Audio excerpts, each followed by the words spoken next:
So welcome back, everybody. As we have nearly 30 to 40 minutes left before the next session, ആർക്കെങ്കിലും എന്തെങ്കിലും സംശയം നമ്മൾ PCOS കുറിച്ചൊരു brief ഇപ്പൊ പറയാം. വേറെ എന്തെങ്കിലും സംശയം റിഗാർഡിംഗ് എനി അതർ നേരത്തെ എടുത്ത സെഷനിൽ എന്തെങ്കിലും സംശയം ഉണ്ടെങ്കിൽ നിങ്ങൾക്ക് ചോദിക്കാം ഇപ്പം.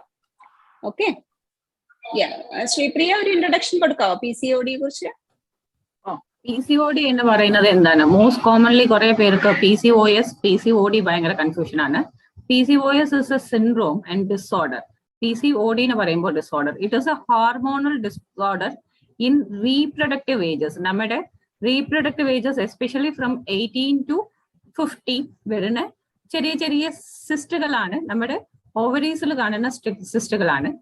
ഈ സിസ്റ്റുകൾ കൂടുതൽ ആകുമ്പോഴാണ് വലിയ പ്രശ്നങ്ങളിലേക്ക് കൊണ്ടുപോകുന്നത്. But it is a controllable hormonal issue, especially in teenage. ഇത് റിവേഴ്സബിൾ ആണ്. Not only in teenage, even in elderly age it is reversible. And how to control this is പണ്ടേ ആദ്യം പറഞ്ഞ പോലെ ജീവിതശൈലം. PCOD is very much related to women and diabetes. സാധാരണ പണ്ടൊക്കെ പറയും വിമൻക്ക് diabetes വരത്തില്ല ബിക്കോസ് റീപ്രൊഡക്റ്റീവ് ഏജസ് ഉള്ള സമയത്ത് എന്ന്. But it is ultimately wrong now. PCOS syndrome കാണുന്നവർ they have to be very much worried about IGT, GDM and diabetes. So ആ trend തന്നെ ചേഞ്ച് ആയി. അതിനേക്കാൾ ഏറ്റവും വലിയ statistics, as we are high in diabetes, നമ്മുടെ South India is very high in polycystic ovary statistics also. നമ്മളൊരു around 20-25% people or in PCOS scale. Androgenic excess activity എന്നാണ് പറയുന്നത്. So PCOS is very high even in South India. So ഈ PCOS പറയുമ്പോഴത്തേക്ക് ആദ്യം വരുന്ന ഒരു ചോദ്യം, does it cause infertility? Sharon ma'am, can you say this? So PCOS ഇപ്പം വളരെ അധികമായിട്ട് കോമൺ ആയിട്ട് കാണുന്നുണ്ട്. ഇപ്പം പറഞ്ഞതുപോലെ അഡൽട്ട് എന്ന് പറഞ്ഞ യങ് അഡൽട്ട്സ്, ഈ ഗേൾസ്, ഒരു ടീനേജിലുള്ള ഗേൾസ് തൊട്ട് ഒരു 30 years അവിടെ വരെയും, ഈവൻ പിന്നെ ഒരു മാരീഡ് ആയിട്ടുള്ള 30-40 yearsലുള്ളവർക്കും ഒക്കെ PCOD വളരെ കൂടുതലായിട്ട് കാണുന്നുണ്ട്. എനിക്ക് തോന്നുന്നു അതിന്റെ ഈ പറഞ്ഞതുപോലെ മെയിൻ ഫാക്ടർ ലൈഫ് സ്റ്റൈല് തന്നെയാണ്. സ്ട്രെസ്, ഭയങ്കര എക്സസീവ് ആയിട്ട് ഭയങ്കരമായിട്ട് സ്ട്രെസ്, അതുപോലെ തന്നെ നമ്മുടെ ലൈഫ് സ്റ്റൈലിൽ ഉണ്ടാകുന്ന ചേഞ്ചസ്, ഈ ഉറക്കം ഒക്കെ. എനിക്ക് തോന്നുന്നു എനിക്ക് വളരെ ഇഷ്ടം പോലെ കേസസ് നമ്മൾ ഡെയിലി കാണുന്നുണ്ട്. അവരുടെ ഒക്കെ ലൈഫ് സ്റ്റൈൽ നോക്കിയാൽ സ്ട്രെസ് ഫാക്ടർ ഭയങ്കര കൂടുതലാണ്. അൺഹെൽതി ഈറ്റിംഗ് ഹാബിറ്റ്സ് അതിന് വളരെ ഒരു കോമൺ ആയിട്ടുള്ളതാണ്. ഈവൻ PCOD ഉള്ള കുട്ടികൾക്കാണെങ്കിൽ അവർ ചെക്ക് ചെയ്യുന്നത് തന്നെ മിസ്ഡ് പീരീഡ്സ് അല്ലെങ്കിൽ ഇറഗുലർ പീരീഡ്സ്, കുറേ ദിവസം ഒരു 2-3 മാസം മിസ്ഡ് പീരീഡ്സ്, അല്ലെങ്കിൽ ഹെവി ഫ്ലോ, അല്ലെങ്കിൽ ഹെർക്യൂട്ടിസം എന്ന് പറഞ്ഞു കഴിഞ്ഞാൽ ഹെയർ ഗ്രോത്ത്, പിന്നെ നമ്മുടെ താടിയിൽ മുടി വളരുന്നു, അതുപോലെ തന്നെ എക്സസീവ് ഹെയർ ഗ്രോത്ത്, പിന്നെ ഈ നമ്മുടെ കഴുത്തിന് പിന്നെ അക്കാൻഡോസിസ് നൈഗ്രിക്കൻസ്, കഴുത്തിന് പുറകിലുള്ള കളർ വ്യത്യാസം, അതൊക്കെ വെയിറ്റ് കൂടിയ ആൾക്കാരിൽ നമുക്ക് കണ്ടുവരും. കഴുത്തിന് ചുറ്റും ഇങ്ങനെ ബ്ലാക്ക് കളർ കാണും. അതൊരു കോമൺ സിംറ്റം ആണ്. ഈ പിന്നെ PCOS കാണുന്ന ഒരു കോമൺ സിംറ്റം ആണ്. അപ്പം ഒരു ഹെൽത്തി വെയിറ്റ് ലോസ് ആണ് അതിന് ഏറ്റവും നല്ലൊരു റെമഡി.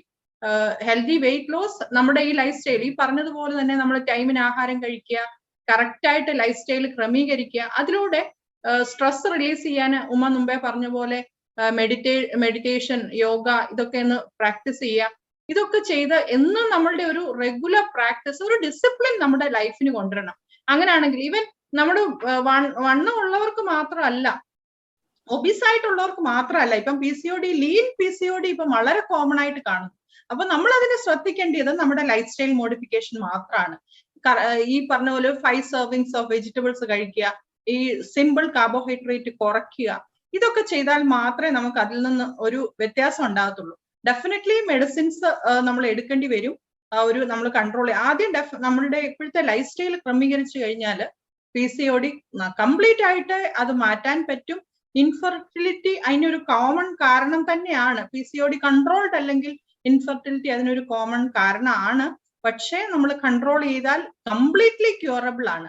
അപ്പം നമുക്ക് വെയിറ്റ് കൂടുന്നുണ്ട്, അൺഹെൽതി ഹാബിറ്റ്സ്, ഒരു PCOD വരെ നിൽക്കണ്ടല്ലോ, നമുക്ക് അതിനു മുമ്പേ തന്നെ നമ്മളുടെ ഇപ്പോഴത്തെ ടീനേജ് കുട്ടികളുടെ ഒക്കെ ഹാബിറ്റ്സ് നോക്കിക്കഴിഞ്ഞാൽ നമുക്കറിയാം പീരീഡ്സ് ഇറഗുലർ ആവുന്നുണ്ടോ, മുഖക്കുരു വരുന്നുണ്ടോ, അങ്ങനെ ഈ കുരു വരുന്നു, എക്സസീവ് ആയിട്ട് കുരു വരുന്നു, പിന്നെ ചെറിയ ഹെയർ ഗ്രോത്ത് കൂടുതലായിട്ട് കാണുന്നു.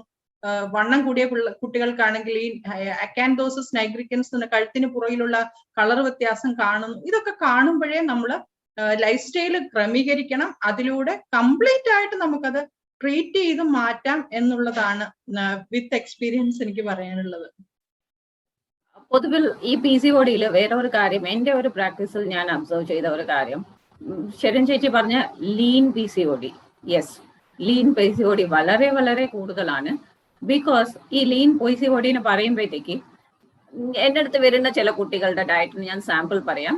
രാവിലെ വൈകി എണീക്കാം, ബ്രേക്ക്ഫാസ്റ്റ് ഒഴിവാക്കാം, 10-11 മണിക്ക് കോളേജ് ക്യാൻറ്റീനിലോ സ്കൂൾ ക്യാൻറ്റീനിലോ കിട്ടുന്ന സമോസയും വടയും കഴിക്കാം, ഉച്ചത്തെ ഭക്ഷണം സ്കിപ്പ് ചെയ്യാം, യൂറിൻ കൺട്രോൾ ചെയ്ത് വെക്കാം, പിന്നെ വന്നിട്ട് വീട്ടിൽ രാത്രി എന്താണോ കയ്യിൽ കിട്ടുന്നത് അതൊക്കെ കഴിക്കാം.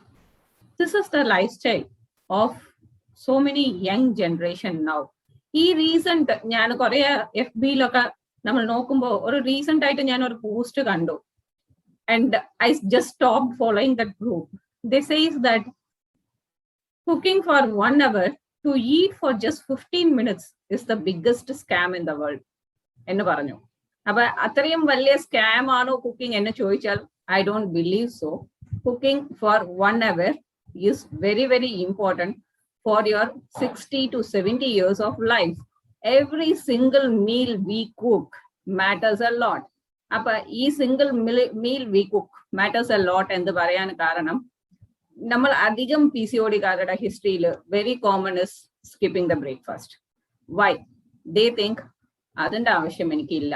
Number 1 reason. നമ്പർ 2, ബ്രേക്ക്ഫാസ്റ്റും കൂടി കഴിച്ചാൽ ഞാൻ തടിച്ചു പോവില്ലേ? ടീനേജേഴ്സിൽ ഏറ്റവും കൂടുതൽ പ്രശ്നം തടിക്കരുത്, മെലിഞ്ഞിരിക്കണം. So the common reasons what we see as a life style problems is these 2 the very prime factors skipping the breakfast.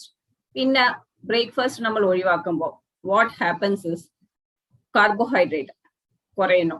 The carbohydrate and breakfast is the brain food for our life. ആ brain food രാവിലെ എത്തിക്കഴിഞ്ഞാൽ മാത്രം നമ്മുടെ brain functions നന്നാവും. ഈ brain functions clear ആയി വരുമ്പോഴത്തേക്ക് മാത്രം നമ്മുടെ cognitive ability, mental ability, emotional, ഇപ്പൊ കുറെ നമ്മൾ ടീനേജിലോ അല്ല ഈവൻ 40 years നമ്മൾ എല്ലാവരും പറയുന്ന ഒരു കാരണം എന്തിനും വെറുപ്പ. Morning hours is very tension, very stressful because we have not given the brain food till then. അതുകൊണ്ടാണ് ആ വെറുപ്പ്, ദേഷ്യം, വിരോധം, all these irritable factors emotionally നമ്മൾ ഭയങ്കര vulnerable ആയി മാറിപ്പോയിക്കൊണ്ടിരിക്കുകയാണ്. So this breakfast is one of the reason for PCOD lifestyle problems ആയിട്ട് നമുക്ക് കാണുകയാണ്. And this PCOD ഡയറ്റും എക്സസൈസും കുറിച്ച് ഉമ്മ കുറച്ചുകൂടി കൂടുതൽ പറയോ? PCOD-ക്ക് I think diet we have already spoken a lot of information about diet. Definitely ഈ സ്ട്രെസ് ഒരു ഫാക്ടർ തന്നെയാണ് PCOD, ബിക്കോസ് അത് നമ്മുടെ മെയിൽ ഹോർമോൺസിന്റെ ഒരു ഡോമിനൻസും ഫീമെയിൽ ഹോർമോൺസ് കുറയുമ്പോഴാണ് നമുക്ക് വരുന്നത്. അപ്പൊ പ്രോപ്പർ ആയിട്ട് എല്ലാ മാസവും 28 ഡേയ്സിൽ വൺസ് അല്ലെങ്കിൽ 30 days വൺസ് ആണ് നമുക്ക് പീരിയഡ്സ് വരുന്നത് റെഗുലർ നോർമൽ ഗേളില്, പക്ഷെ അല്ലെങ്കിൽ ഒരു വുമണില്. പക്ഷെ ഈ ഇറഗുലാരിറ്റി കാരണം, ഹോർമോൺസിന്റെ ഒരു ഇറഗുലാരിറ്റി കാരണം മെയിൽ ഹോർമോൺസ് കൂടുമ്പോൾ കറക്റ്റ് ആയിട്ട് ഓവുലേഷൻ നടക്കത്തില്ല. അപ്പൊ ചിലർക്ക് എന്ത് പറ്റും എന്ന് വെച്ചാൽ ഒരു മാസത്തിൽ തന്നെ 2 പ്രാവശ്യം പീരിയഡ്സ് വരും. പിന്നെ ഹെവി ഫ്ലോ ആയിരിക്കും. ശരിക്കും പറഞ്ഞാൽ ഒരു വിത്തിൻ 7 days നമുക്ക് പീരിയഡ്സ് ഫ്ലോ നിൽക്കണം എന്നാണ്. പക്ഷെ ഇവർക്ക് 15 days 20 days ഹെവി ഫ്ലോ ഉണ്ടാവും. അത് ഒരു കൂട്ടര്. പിന്നെ ചിലർക്കാണെങ്കിൽ പീരിയഡ്സ് വരത്തില്ല. ലൈക്ക് ഒരു 6 months കൂടുമ്പോൾ ഒരിക്കൽ വരും, അല്ലെങ്കിൽ 1 year കൂടുമ്പോൾ ഒരിക്കൽ വരും. അങ്ങനെ irregular. So either very frequent periods or very long periods. ഇത് രണ്ടും നമുക്ക് പ്രശ്നമാണ്. നമ്മൾ പീരിയഡ്സ് വരുമ്പോൾ പെയിൻ ഉണ്ട്, ഡിസ്കംഫർട്ട് ഉണ്ടെന്നൊക്കെ പറഞ്ഞാലും നമുക്ക് പീരിയഡ്സ് റെഗുലർ ആയിട്ട് വരുന്നത് ഇസ് ആക്ച്വലി എ ബ്ലെസ്സിങ്. നമ്മുടെ ബോഡി പ്രോപ്പർ ആണ്, ഹോർമോണൽ പ്രശ്നം ഒന്നും ഇല്ലാന്നുണ്ടെങ്കിൽ ഒരു റീപ്രൊഡക്റ്റീവ് ഏജിലുള്ള ഒരു ഗേളിന് അല്ലെങ്കിൽ വുമണിന് പ്രോപ്പർ ആയിട്ട് വൺസ് ഇൻ എ മന്ത് അല്ലെങ്കിൽ കുറച്ച് നീണ്ടു പോയാലും ഒരു 40 days വരെ പോയാലും കുറച്ച് പ്രായം കഴിയുമ്പോൾ നമ്മൾ പ്രശ്നമില്ലെന്നാ പറയുന്നത്. പക്ഷെ ഇത്രയും പ്രശ്നങ്ങൾ ഉണ്ടെങ്കിൽ നമ്മൾ ഡെഫിനറ്റ് ആയിട്ട് അതിനൊരു ഗൈനക്കോളജിസ്റ്റിന്റെ അടുത്ത് എത്രയും പെട്ടെന്ന് പോയി ആദ്യം റൂൾ ഔട്ട് ചെയ്യണം എന്താണ് പ്രശ്നം എന്ന്. പലരും പറയും, എൻ്റെ അടുത്ത് തന്നെ എൻ്റെ ഒരുപാട് ക്ലയൻസ് പറയുന്നുണ്ട്, പീരിയഡ്സ് വരുന്നില്ല, ആ ശല്യം ഇല്ലെന്ന് പറഞ്ഞിട്ട് ഞാൻ മിണ്ടാതിരിക്കുക. ഇനി ഡോക്ടറിന്റെ അടുത്ത് പോകുമ്പോൾ അവർ സ്കാൻ ചെയ്യും, പ്രശ്നമാണെന്ന് പറയും. പക്ഷെ അങ്ങനെ നമ്മൾ ഒരിക്കലും ചെയ്യാൻ പാടില്ല. കാരണം ഒരു അസുഖത്തിനെ നമ്മൾ മറച്ചു വെക്കുമ്പോഴത്തേക്കും അത് വേഴ്സൺ ആയിക്കൊണ്ട് വരും അല്ലെ. അതിന്റെ ആക്ഷൻ നമ്മൾ എത്രയും പെട്ടെന്ന് എടുക്കുന്നോ അത്രയും നമുക്ക് നല്ലതാണ്. അതുകൊണ്ട് ഒരിക്കലും അങ്ങനെ ചെയ്യാൻ പാടില്ല. സോ അത് കഴിയുമ്പോൾ എന്താണ് പ്രശ്നം? ഈ ഹെയർ ഗ്രോത്ത്, പിമ്പിൾസ് ഫേസിൽ കൂടുതൽ വരിക. ഒരുപാട് ഡെർമറ്റോളജിസ്റ്റ് നമുക്ക് പേഷ്യൻസിന് വിടുന്നത് ഈ സ്കിൻ ഇഷ്യൂസ് കാരണം, കഴുത്തിന് ചുറ്റും കറുക്കുക, ആംപിറ്റിൽ കറുത്ത കളർ വരിക. അപ്പം അവരുടെ ബ്യൂട്ടി അവർ കോൺഷ്യസ് ആവും. അന്നേരം നമ്മൾ മേളിൽ ക്രീമും ഒക്കെ ഇട്ടിട്ട് അത് മാറ്റാൻ ശ്രമിക്കുക. അത് അതിന്റെ റൂട്ട് കോസിൽ പോയിട്ട് എന്താണ് പ്രശ്നം എന്ന് നമ്മൾ റൂൾ ഔട്ട് ചെയ്യണം. അപ്പൊ അതിൽ മെയിൻ ആയിട്ട് ഈ ബ്ലാക്ക് കളർ വരാൻ കാരണം ഈ ഇൻസുലിൻ റെസിസ്റ്റൻസ് വരുന്നത് കൊണ്ടാണ്. അതായത് നമ്മുടെ ബോഡിയിൽ ഇൻസുലിൻ ഉണ്ടാവുകയാണെങ്കിലും പ്രൊഡ്യൂസ് ചെയ്യുവാണെങ്കിലും എക്സസ് ആയിട്ട് ഫാറ്റ് ഡെപ്പോസിറ്റ് കാരണം, എസ്പെഷ്യലി നമ്മുടെ വയറിന്റെ ചുറ്റും, നേരത്തെ പറഞ്ഞല്ലോ വേസ്റ്റ് സർക്കംഫറൻസ് നമ്മള് ലേഡീസിന് വിത്തിൻ 80 സെന്റിമീറ്റർ, നമ്മൾ പൊക്കിളിന് ചുറ്റുമുള്ള അളവ് നോക്കുമ്പോൾ 80 സെന്റിമീറ്ററിൽ കുറവാണെങ്കിൽ നമുക്ക് ഹെൽത്തി ആയിട്ടുള്ള ഒരു ബോഡി വെയിറ്റ് ആണ്. അപ്പം എക്സസ് ഫാറ്റ് ഒന്നുമില്ല. അവിടെ കൂടുമ്പോഴാണെങ്കിൽ നമുക്ക്, അല്ലെങ്കിൽ ജെൻസിനാണെങ്കിൽ നമ്മൾ ബിലോ 90 ആയിരിക്കണം എന്ന് പറയാം. അപ്പൊ ഈ അബ്ഡോമിനൽ ഒബേസിറ്റി എന്നാണ് അതിനെ പറയുന്നത്. വയറിന് ചുറ്റും കൊഴുപ്പ് കൂടുമ്പോൾ ഈ ഇൻസുലിൻ പ്രൊഡ്യൂസ് ചെയ്യുവാണെങ്കിൽ അതിന് നമ്മുടെ ശരിക്കും അതിന് ചെയ്യേണ്ട ജോലി ചെയ്യാൻ പറ്റാതെ ഒരു ബാരിയർ ആയിട്ടിരിക്കും. അപ്പോഴാണ് ഈ PCODയുടെ അല്ലെങ്കിൽ PCOSന്റെ സിംറ്റംസ് വഷളാകുന്നത്. അപ്പം ഡെഫിനറ്റ്ലി വെയിറ്റ് കൂടുതലുള്ളവർ അതിനുള്ള ആക്ഷൻ എന്താണെന്ന് വെച്ചാൽ എടുക്കണം. ഇതുപോലെ ഹെയർ ഗ്രോത്തും ഒക്കെ കണ്ടാല് ഇമ്മീഡിയറ്റ് ഫസ്റ്റ് ഡയഗ്നോസിസ് ആണ്. ഡയഗ്നോസിസ് ഇതാണെന്ന് പറഞ്ഞു കഴിഞ്ഞാൽ സത്യം പറഞ്ഞാൽ PCOSന് നമ്മൾ മെറ്റ്ഫോർമിൻ, അതായത് ഡയബറ്റിക് ആൾക്കാർക്ക് കൊടുക്കുന്ന മെഡിസിൻ തന്നെയാണ് കൊടുക്കുന്നത് ഈ ഇൻസുലിൻ റെസിസ്റ്റൻസ് കുറയ്ക്കാനായിട്ട്. അപ്പം അത് പലരും പറയും, ചെറിയ കുട്ടികളൊക്കെ ആയിരിക്കും, 8th-ലും 9th-ലും പഠിക്കുന്ന കുട്ടികളായിരിക്കും. അപ്പൊ അമ്മമാര് വന്നിട്ട് പറയും, ഞാൻ അറിഞ്ഞില്ല ഇതാണ് പ്രശ്നം, ഇപ്പൊ ഡയബറ്റിക് പേഷ്യൻസ് കഴിക്കുന്ന മരുന്നാണ് മോക്ക് കൊടുക്കുന്നത്, അപ്പൊ എനിക്ക് എങ്ങനെയെങ്കിലും മരുന്ന് കഴിക്കാതെ മോളൊന്ന് രക്ഷപ്പെടുത്തണം എന്നുണ്ട്. അത് ഫ്യൂച്ചറിൽ പിന്നെ അവർക്ക് ഇൻഫെർട്ടിലിറ്റി ഉണ്ടാവും. അങ്ങനെ ഒരുപാട് പാരന്റ്സും ഈക്വലി വെറീഡ് ആവാറുണ്ട് PCOS വരുമ്പം. നമ്മൾ വെറുതെ ആവശ്യമില്ലാതെ വെറി ചെയ്തിട്ട് കാര്യമില്ല, അതിന്റെ ആക്ഷൻ എന്താണ് എടുക്കേണ്ടതെന്ന് നോക്കണം. അപ്പൊ definitely healthy life style is very very important. Food again and again we are talking, because എല്ലാവരും ഡയറ്റീഷ്യൻസ് ആയതുകൊണ്ട് ഫുഡിന്റെ കാര്യം തന്നെയാണ് പറയുന്നത്, because it is that much important four PCOS also. അപ്പൊ ഫുഡ് നമ്മൾ ഹെൽത്തി ആയിട്ട് കഴിക്കണം. അതുപോലെ എക്സസൈസ് ചെയ്ത് നമ്മുടെ ഇൻസുലിൻ റെസിസ്റ്റൻസ് കുറയ്ക്കാൻ പറ്റും. അപ്പൊ എക്സസൈസ് ചെയ്യേണ്ടവര് റെഗുലർ ആയിട്ട് എക്സസൈസ് ചെയ്യുക. അപ്പൊ കുട്ടികൾക്കൊക്കെ ആണെങ്കിൽ നമുക്കിപ്പം അൺഫോർച്ചുനേറ്റ്ലി കുട്ടികൾ നല്ല ആക്റ്റീവ് ആയിരിക്കേണ്ട സമയത്ത് ഇപ്പം മോർ ദാൻ 10 hours ആ ഒരു പീക്ക് ടൈമിൽ 10th-ലും 12th-ലും ബോർഡ് എക്സാംസ് ഒക്കെ എഴുതുന്ന ഒരുപാട് കുട്ടികൾക്ക് PCODയുടെ പ്രശ്നമുണ്ട്. അപ്പൊ അതിന്റെ എക്സാമിന്റെ സ്ട്രെസ്സും അതിന്റെ കൂടെ എക്സസൈസ് നില്ലാണ്. 10 മണിക്കൂർ അവർക്ക് പഠിക്കണം, ട്യൂഷന് പോകണം. അപ്പം എക്സസൈസ് അവർ ലീസ്റ്റ് പ്രയോറിറ്റി ആണ് കൊടുക്കുന്നത്. ഫൈനലി അറ്റ് ദ എൻഡ് നമുക്ക് എന്താണെങ്കിലും ഹെൽത്ത് ഇമ്പോർട്ടന്റ് ആണല്ലോ. അപ്പൊ നമ്മൾ എത്ര തിരക്കുള്ള സമയമാണെങ്കിലും ഒരു ഹാഫ് ആൻ അവർ എങ്കിലും എക്സസൈസിന് ടൈം കണ്ടെത്തണം. ചെറിയ രീതിയിലുള്ള റിലാക്സേഷൻ പ്രാക്ടീസസ് ചെയ്യുവാണെങ്കിൽ PCODയുടെ സ്ട്രെസ്സിനും ഒക്കെ ഒരുപാട് ബെനിഫിഷ്യൽ ആയിരിക്കും. അപ്പൊ ആ കാര്യങ്ങൾ ഡെഫിനറ്റ്ലി നമ്മുടെ ഒരു ഹോളിസ്റ്റിക് വെൽനെസ് തന്നെയാണ് PCODക്ക് നമ്മൾ മെയിൻ ആയിട്ട് പറയുന്നത്. അതുപോലെ വെയിറ്റ് റിഡക്ഷൻ ഈവൻ 5%, ഇപ്പൊ 80-85 കിലോ ഉള്ള ഒരാളാണെങ്കിൽ അറ്റ്ലീസ്റ്റ് 5% വെയിറ്റ് എന്ന് പറയുമ്പോൾ നിയർലി 3 or 4 കിലോ കുറഞ്ഞു കഴിഞ്ഞാൽ തന്നെ PCODയുടെ സിംറ്റംസിൽ നിന്ന് നമുക്ക് നല്ല ആശ്വാസം വരുന്നതായിട്ട് കാണാം. അപ്പൊ പക്ഷെ at the same time PCOS ഉള്ളവർക്ക് നമുക്ക് വെയിറ്റ് കുറയ്ക്കാൻ ചലഞ്ചിങ് ആണ് because of the hormonal play. പക്ഷെ എന്നാലും അത് നമുക്ക് നമ്മുടെ കയ്യിൽ ഇല്ലാത്ത കാര്യമാണ്. പക്ഷെ what we can do is controlling the diet, doing exercise properly, reducing stress, ആ കാര്യങ്ങൾ ചെയ്ത് ഒരു 5% വെയിറ്റ് എങ്കിലും കുറയ്ക്കാമെങ്കിൽ ഡെഫിനറ്റ്ലി ആ സിംറ്റംസിൽ നിന്ന് ഒരുപാട് ആശ്വാസം കിട്ടും. അത് മാത്രമല്ല എപ്പോഴും ആ ഫുഡ് കഴിക്കണം എന്നുള്ളത് പലർക്കും ഉള്ള സംശയങ്ങളാണ്. ഓൺ ടൈം ഫുഡ് എന്ന് പറയുന്നത് മോർണിംഗ് നമ്മൾ എണീച്ചത് മുതൽ ഒരു ഹാഫ് ആൻ അവറുടെ ഉള്ളിൽ കോഫി ടീ കുടിക്കുന്നത് PCOSക്കാർ കുറയ്ക്കാം. ന്യൂറോ സ്റ്റിമുലൻസ് കുറയ്ക്കുന്നതായിരിക്കും നല്ലത്. Maximum 2 cups of coffee or tea will do. അതിന്റെ കൂടുതൽ ഞാൻ ബ്രേക്ക്ഫാസ്റ്റ് കഴിക്കാതെ ഒരുപാട് സമയം കോഫി കുടിച്ചുകൊണ്ടിരിക്കും. എനിക്കൊരു 2-3 കോഫി കുടിച്ചിട്ട് പിന്നെ വേണമെങ്കിൽ ബ്രേക്ക്ഫാസ്റ്റ് കഴിക്കും, അല്ലെങ്കിൽ direct lunch. This is one of the high risk problem. അത് ഒഴിവാക്കി എണീച്ച മുതൽ 3.5 മണിക്കൂറിന്റെ ഉള്ളിൽ നമ്മുടെ breakfast കഴിഞ്ഞിരിക്കണം. 12 to 2 PM is the ideal lunch time because your stomach and your physical health is ideal to absorb all the nutrients. നമ്മൾ പണ്ടേ ആദ്യം പറഞ്ഞത് സൃഷ്ടിന്റെ എതിരായി പലതും നമ്മൾ കളിച്ചിട്ടുണ്ട്. പക്ഷെ സൃഷ്ടിന്റെ എതിരായി കളിക്കുന്നതിനാണ് നമ്മൾ ഓരോരോ ജീവിതശൈലി രോഗങ്ങൾ നമ്മൾ കാണുകയാണ്. അപ്പൊ ഈ nature has given us so much to fight against our health. അപ്പൊ ഈ 12 to 2 എന്ന് പറയുന്ന ഈ ഐഡിയൽ ടൈം ഒരു കാരണം വെച്ചാലും സ്കിപ്പ് ചെയ്യരുത്. ഈവനിങ് വന്നിട്ട് വാരി വലിച്ച് കഴിക്കുന്ന പകരം ഈവനിങ് സ്നാക്സ് നമ്മളിപ്പോ പറഞ്ഞ പോലെ മില്ലറ്റ് റെസിപ്പീസ് ഉണ്ടാക്കാം, സ്മോൾ ഈസി റെസിപ്പീസ് കഴിക്കാം. ആൻഡ് കുറെ പേര്, ഞാൻ ഈ അടുത്ത കാലത്തും 2 കുട്ടികളെ റോട്ടിൽ വെച്ച് അവരുടെ ഡിസ്കഷൻ ആയിരുന്നു, നമ്മൾ ഒരു ബ്രേക്ക്ഫാസ്റ്റ് കഴിക്കുന്നേക്കാളും ഒരു പാക്കറ്റ് ലേസ് കഴിച്ചാൽ അത്ര ഒന്നും വെയിറ്റ് കൂടത്തില്ലാണ്. അങ്ങനത്തെ ജങ്ക് ഫുഡ്സ് അവോയ്ഡ് ചെയ്യുക. Because junk food, the word it self says junk means waste. ഈ വേസ്റ്റ് കഴിച്ചിട്ട് ഈ വേസ്റ്റ് ജങ്ക് എന്ന് പറയുമ്പോഴത്തേക്ക് പലരും you call it waste, it is very costly. അല്ല, because it doesn't contain any major or minor nutrients, it just yield that required amount of calorie for that moment. ആ സമയത്ത് കിട്ടുന്ന ഒരു മിനിറ്റിൽ കിട്ടുന്ന ഒരു സാധനങ്ങൾ മാത്രമല്ല നല്ല പോഷകാഹാരം എന്ന് പറയുന്നത്. സന്തുഷ്ട പോഷകാഹാരം എന്ന് പറയുന്നത് all major and minor vitamins. അപ്പൊ ഇതെല്ലാം കൂടിയിട്ടുള്ള proper food and dinner should be 3 hours before your bedtime. That is compulsory. So early to bed, early to rise is the non-changeable phenomenon for our healthy life also. Any other points or doubts to add on? Sripriya, I think many were asking about type 1 diabetes. If you can, or Sharon ma'am can say brief about type 1 diabetes.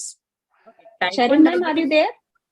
See, അതിന്റെ കൂടെ എനിക്ക് വേറൊരു കാര്യം കൂടെ നമ്മൾ touch ചെയ്യാത്തത്, എനിക്കൊന്ന് hypothyroidism, അതും വളരെ കോമൺ ആയിട്ട് ഈ PCOS, ഹൈപ്പോതൈറോയിഡിസം, ഇതൊക്കെ ഇൻഫെർട്ടിലിറ്റിയുമായിട്ട് ബന്ധപ്പെട്ട ഒരു കാര്യമാണ്. അപ്പം ഇപ്പം എനിക്ക് ഒരാൾ മെസ്സേജ് ചെയ്ത് ചോദിച്ചു ഹൈപ്പോതൈറോയിഡിസത്തിനെ കുറിച്ച് ഒരു സെഷൻ ഉണ്ടോ എന്ന് ചോദിച്ചു. അപ്പം അതും വളരെ കോമൺ ആയിട്ട് ഇപ്പം യങ്സ്റ്റേഴ്സ് കാണുന്നതാണ്. ഇപ്പം കുറെ റിസർച്ചസ് പറയുന്നത് ഹൈ കൺസംഷൻ ഓഫ് ഈ പൊല്യൂട്ടഡ്, അതല്ല ഈ പെസ്റ്റിസൈഡ്സ്, കെമിക്കൽസ് ഉള്ള വെജിറ്റബിൾസ്, നമുക്ക് ഈ പൊല്യൂഷൻ ഇതൊക്കെ കൂടിയത് കൊണ്ടാകാം ഇപ്പം ഹൈപ്പോതൈറോയിഡിസം വളരെ കോമൺ ആയിട്ട് കാണുന്നു. അപ്പം ഈ ഹൈപ്പോതൈറോയിഡിസം എന്ന് പറഞ്ഞു കഴിഞ്ഞാൽ നമുക്കത് എങ്ങനെ, ഇപ്പൊ യൂഷ്വലി നമ്മൾ ചെക്ക് ചെയ്യുന്ന എന്തെങ്കിലും വെയിറ്റ് കൂടുതലാണെങ്കിൽ തന്നെ ഡോക്ടറിന്റെ അടുത്തേക്ക് ചെന്ന് കഴിഞ്ഞാൽ ആദ്യം പറയും TSH ഒന്ന് ചെക്ക് ചെയ്തോളൂ. അപ്പൊ നമുക്കറിയാം ഒരു 4.2 അതിന്റെ മുകളിലാണെങ്കിൽ നമുക്ക് ലൈഫ് സ്റ്റൈൽ, എനിക്ക് തോന്നുന്നു 10 വരെയൊക്കെ ആകുകയാണെങ്കിൽ നന്നായിട്ട് ലൈഫ് സ്റ്റൈൽ മോഡിഫിക്കേഷൻ, എക്സസൈസ് ഇതൊക്കെ ചെയ്ത് കഴിഞ്ഞാൽ ഇങ്ങനെയുള്ളവർക്ക് ഈ ഹൈപ്പോതൈറോയിഡിസം, PCOS ഇതെല്ലാം ഒരു ഇന്റർലിങ്ക്ഡ്. അങ്ങനെ മിക്ക PCOS ഉള്ള കുട്ടികളിലും ഹൈപ്പോതൈറോയിഡിസവും വളരെ കോമൺ ആയിട്ട് കാണുന്നുണ്ട്. അപ്പം അതും നമ്മുടെ ഫുഡ് ഹാബിറ്റ്സിന് ഒരു വളരെ ഇമ്പോർട്ടന്റ് ആയിട്ടുള്ള ഒരു ഫംഗ്ഷൻ ഉണ്ട്. മെയിൻ ആയിട്ട് ഈ ഒത്തിരി എനിക്ക് തോന്നുന്നു ഈ PCOD പിന്നെ കൺട്രോൾ ചെയ്യണമെങ്കിൽ നമ്മൾ ഈ പ്രിസർവേറ്റീവ്സും, നമ്മൾ എത്രയും ഈ പെസ്റ്റിസൈഡ്സ് ഉപയോഗിച്ച പച്ചക്കറികൾ, നമ്മളിപ്പം പറയും പെസ്റ്റിസൈഡ്സ് ഉപയോഗിക്കാത്ത ഒരു പച്ചക്കറി ഇപ്പൊ നമുക്ക് കിട്ടാനില്ല.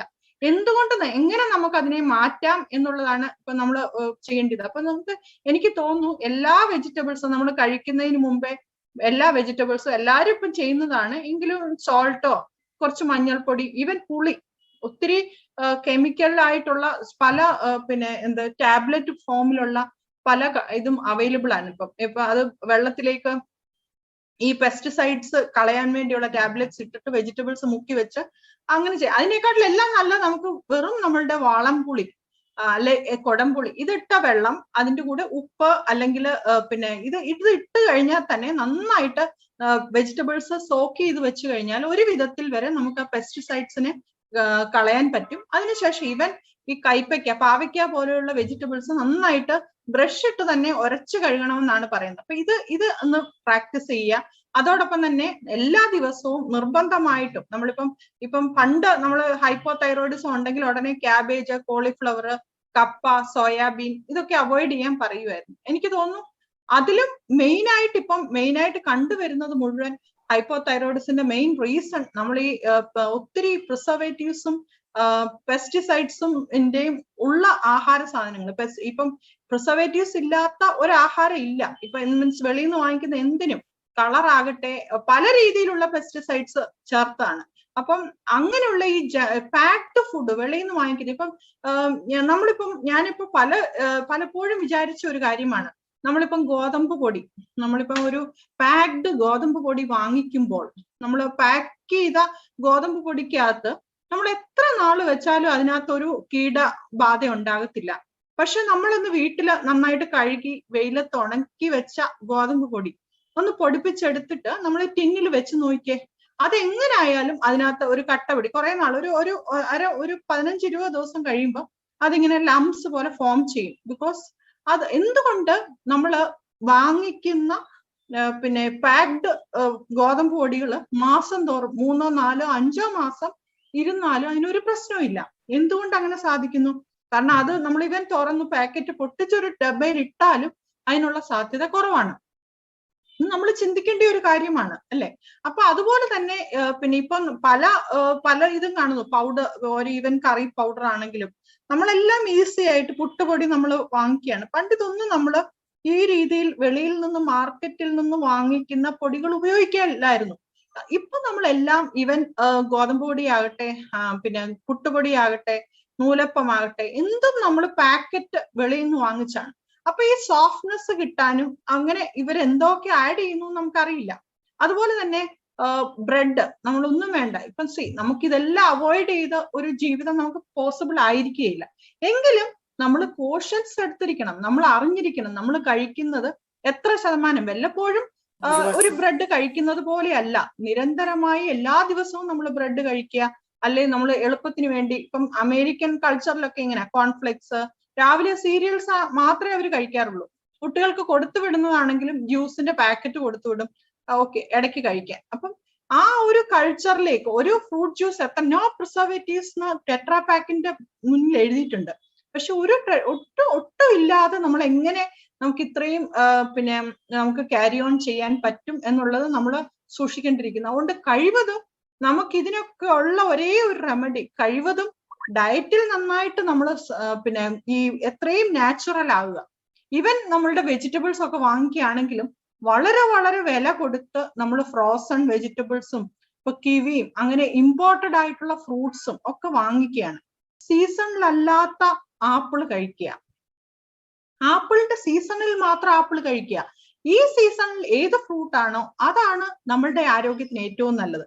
അതിനു പകരം നമ്മൾ ഇപ്പം സീസണിലില്ല ഇന്ന ഫ്രൂട്ട്സ് വളരെ നല്ലതാണെന്ന് പറഞ്ഞ് ആ സമയം അതില്ലാത്ത ഒരു സമയം ഡെഫിനറ്റ്ലി അതിനകത്ത് പ്രിസർവേറ്റീവ്സ് ഉണ്ടായിരിക്കും. അപ്പൊ ഇതൊക്കെ നമ്മൾ വളരെ കോഷ്യസ് ആയിരിക്കണം നമ്മൾ ഓരോന്നും കഴിക്കുമ്പോഴും. അപ്പം എത്രയും നമുക്ക് പോസിബിൾ ആണോ, നമുക്കിപ്പം ഈ പറഞ്ഞതുപോലെ ഇപ്പം ഒത്തിരി ഇപ്പം നമ്മുടെ ഈ ഏരിയയിലൊക്കെ ഗോതമ്പ് ഉണക്കി പൊടിച്ച് നമ്മൾ കുറച്ച് സാധനമായിട്ട് ഒത്തിരി ബൾക്കായിട്ട് നമ്മൾ സ്റ്റോർ ചെയ്യുന്നതിന് പകരം ചെറിയ ക്വാണ്ടിറ്റിയിൽ നമുക്ക് ലോക്കലി അവൈലബിൾ, ഈ വലിയ വലിയ പാക്കറ്റ് ഫുഡിന് പോകാതെ നമ്മൾ കുറച്ചുകൂടെ ലോക്കലി അവൈലബിൾ ആയിട്ടുള്ളവര് ഉണങ്ങി പൊടിച്ച് തരുന്ന, നല്ലതായിട്ട് കഴുകി ഉണങ്ങി പൊടിച്ച് തരുന്ന സോഴ്സസ് ഉണ്ടെങ്കിൽ അവിടുന്ന് വാങ്ങിക്കുകയാണെങ്കിൽ അതായിരിക്കും കുറച്ചുകൂടെ നല്ലത്. മേ ബി ഒരു 5 കിലോ ഒരുമിച്ച് വാങ്ങിച്ച് വെച്ച് കഴിഞ്ഞാൽ ചിലപ്പോൾ അത് അഴുക്കാവും. അതിന് പകരം കുറച്ചുകൂടെ ഫ്രീക്വന്റ് ആയിട്ട് നമ്മൾ ഇങ്ങനെയുള്ള വിശ്വസ്തരായിട്ടുള്ളവരുടെ നിന്ന് വാങ്ങിക്കുകയാണെങ്കിൽ ഇവൻ പിന്നെ മുളക് പൊടി, മല്ലിപ്പൊടി, ഇതൊക്കെ അങ്ങനെ തന്നെയാണ്.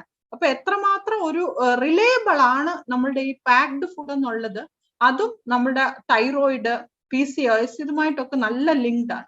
അപ്പൊ നമ്മളോർക്കും ഈ ഒരു ഫാക്ടർ കൊണ്ട് ഇതൊക്കെ ഉണ്ടാകുമോ? അപ്പം ഇതെല്ലാം കൂടെ ഞാൻ പറഞ്ഞതുപോലെ എല്ലാം ഇന്റർലിങ്ക്ഡ് ആണ്. ഒരു സ്പെസിഫിക് ആയിട്ടുള്ള ഒരു ഫാക്ടർ ആയിരിക്കില്ല. അപ്പം നമ്മുടെ സ്ട്രെസ് ലെവല്, നമ്മൾ ഉപയോഗിക്കുന്ന ആഹാരത്തില് നമ്മുടെ ഫുഡ് ചോയ്സസ്, നമ്മളുടെ high consumption of refined foods, നമ്മളിപ്പോ ഒരു എവിടെ പോയെന്ന് പറഞ്ഞാൽ അതുപോലെ റിപ്പീറ്റഡ് ആയിട്ട് ഉപയോഗിക്കുന്ന എണ്ണയുടെ ഉപയോഗം. നമ്മളൊരു ഹോട്ടലിൽ പോയി, നമ്മളിപ്പോ ഒരു പാർട്ടിക്ക് പോയി, അല്ലെങ്കിൽ ഒരു മീറ്റിംഗ് ആണ്, ഓഫീസ് മീറ്റിംഗ് ആണ്, അത് കഴിഞ്ഞ് നമുക്ക് സെർവ് ചെയ്യുന്നത് എന്താണ്? ഒന്നിൽ നമുക്ക് സമോസ സെർവ് ചെയ്യും, പഴംപൊരി സെർവ് ചെയ്യും, അല്ലെങ്കിൽ വട സെർവ് ചെയ്യും. ഇതെല്ലാം നമുക്ക് വേണ്ടി അവര് പ്രത്യേകിച്ച് ഉണ്ടാക്കുന്നതല്ല. Oil is reheated again and again. What is happening? Oxidation സംഭവിക്കും. ഒരു അളവിൽ കൂടുതൽ ഓയിൽ റീഹീറ്റ് ചെയ്യുമ്പോൾ അത് വിഘടിക്കുകയും അത് പല രീതിയിലുള്ള കെമിക്കൽസ് ഉണ്ടാകുകയും ചെയ്യും. അപ്പം നമ്മൾ കഴിവതും ഇങ്ങനത്തെ ചോയ്സിന് പോകാതെ ഒന്ന് സ്റ്റീംഡ് ആയിട്ടുള്ള സാധനങ്ങൾ, അല്ലെങ്കിൽ എന്തുകൊണ്ട് നമുക്കൊരു പിന്നെ ഒരു മീറ്റിംഗ് കഴിഞ്ഞാൽ ഫ്രൂട്ട്സ് സെർവ് ചെയ്തുകൂടാ? ഇത് അന്ന് ഓർക്കാനേ വയ്യ. ഒരു ബർത്ത്ഡേ പാർട്ടി അല്ലെങ്കിൽ ഏതെങ്കിലും ഒരു ഫംഗ്ഷൻ ആണെങ്കിലും ഈവൻ ഹെൽത്ത് കെയർ ഇൻഡസ്ട്രിയിൽ ഉള്ളവർ പോലും കേക്ക് മുറിക്കും, ഇല്ലേ?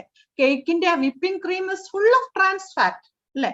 ഇപ്പൊ നോൺ ഡയറി ഫുഡ് പ്രോഡക്റ്റ് ആണ് അവിടെ വരുന്നത്. സോ നമ്മൾ അറിഞ്ഞോ അറിയാതെയോ നമ്മളുടെ കൺസംഷനിൽ ഇങ്ങനത്തെ ഈ പ്രിസർവ്ഡ് ആയിട്ടുള്ളതും ട്രാൻസ് ഫാറ്റിന്റെ അമിതമായിട്ടുള്ള ഉപയോഗവും റീഹീറ്റഡ് ഓയിലും ഇത്ര കൂടുതലായിട്ട് വരുന്നതായിരിക്കാം എനിക്ക് തോന്നുന്നു ഇത്രയധികം ഇങ്ങനത്തെ ഈ റീസെന്റ് കണ്ടുവരുന്നത്. പണ്ടത്തെ വളരെ വളരെ വളരെ കുറവായിരുന്നല്ലോ. പണ്ടത്തെ കാലത്ത് നമ്മളുടെ അമ്മമാരുടെ കാലത്ത് നോക്കി കഴിഞ്ഞു കഴിഞ്ഞാൽ PCOSും ഒന്നും ഇത്രയധികം നമ്മൾ കേട്ടിട്ടില്ല, ഇത്രയധികം ഇൻഫെർട്ടിലിറ്റി കണ്ടിട്ടില്ല. പക്ഷെ ഇപ്പം ഈ മേ ബി ആ ലൈഫ് സ്റ്റൈലും നമ്മളുടെ ഫുഡ് ചോയ്സസും അതിന് നമ്മളും ഇരയാകുന്നു എന്നുള്ളതാണ് ഫാക്ടർ. ഓക്കെ, അപ്പം എനിക്ക് തോന്നുന്നു പിന്നെ ഉമ്മയ്ക്ക് കുറച്ചുകൂടെ ആ ഒരു റിലാക്സേഷൻ എങ്ങനെ നമുക്കത് പ്രാക്ടീസ് ചെയ്യാം, ഏത് രീതിയിലാണ് ഇപ്പൊ ഈ റിലാക്സേഷൻ പ്രാക്ടീസ് ചെയ്യാം ഈ എളുപ്പത്തിൽ. ഞാൻ കേട്ടിട്ടുള്ളത്, ഞാനൊരു എക്സ്പേർട്ട് അല്ലാത്തത് കൊണ്ട് എനിക്ക് അതിന് പറയാൻ സാധിക്കില്ല.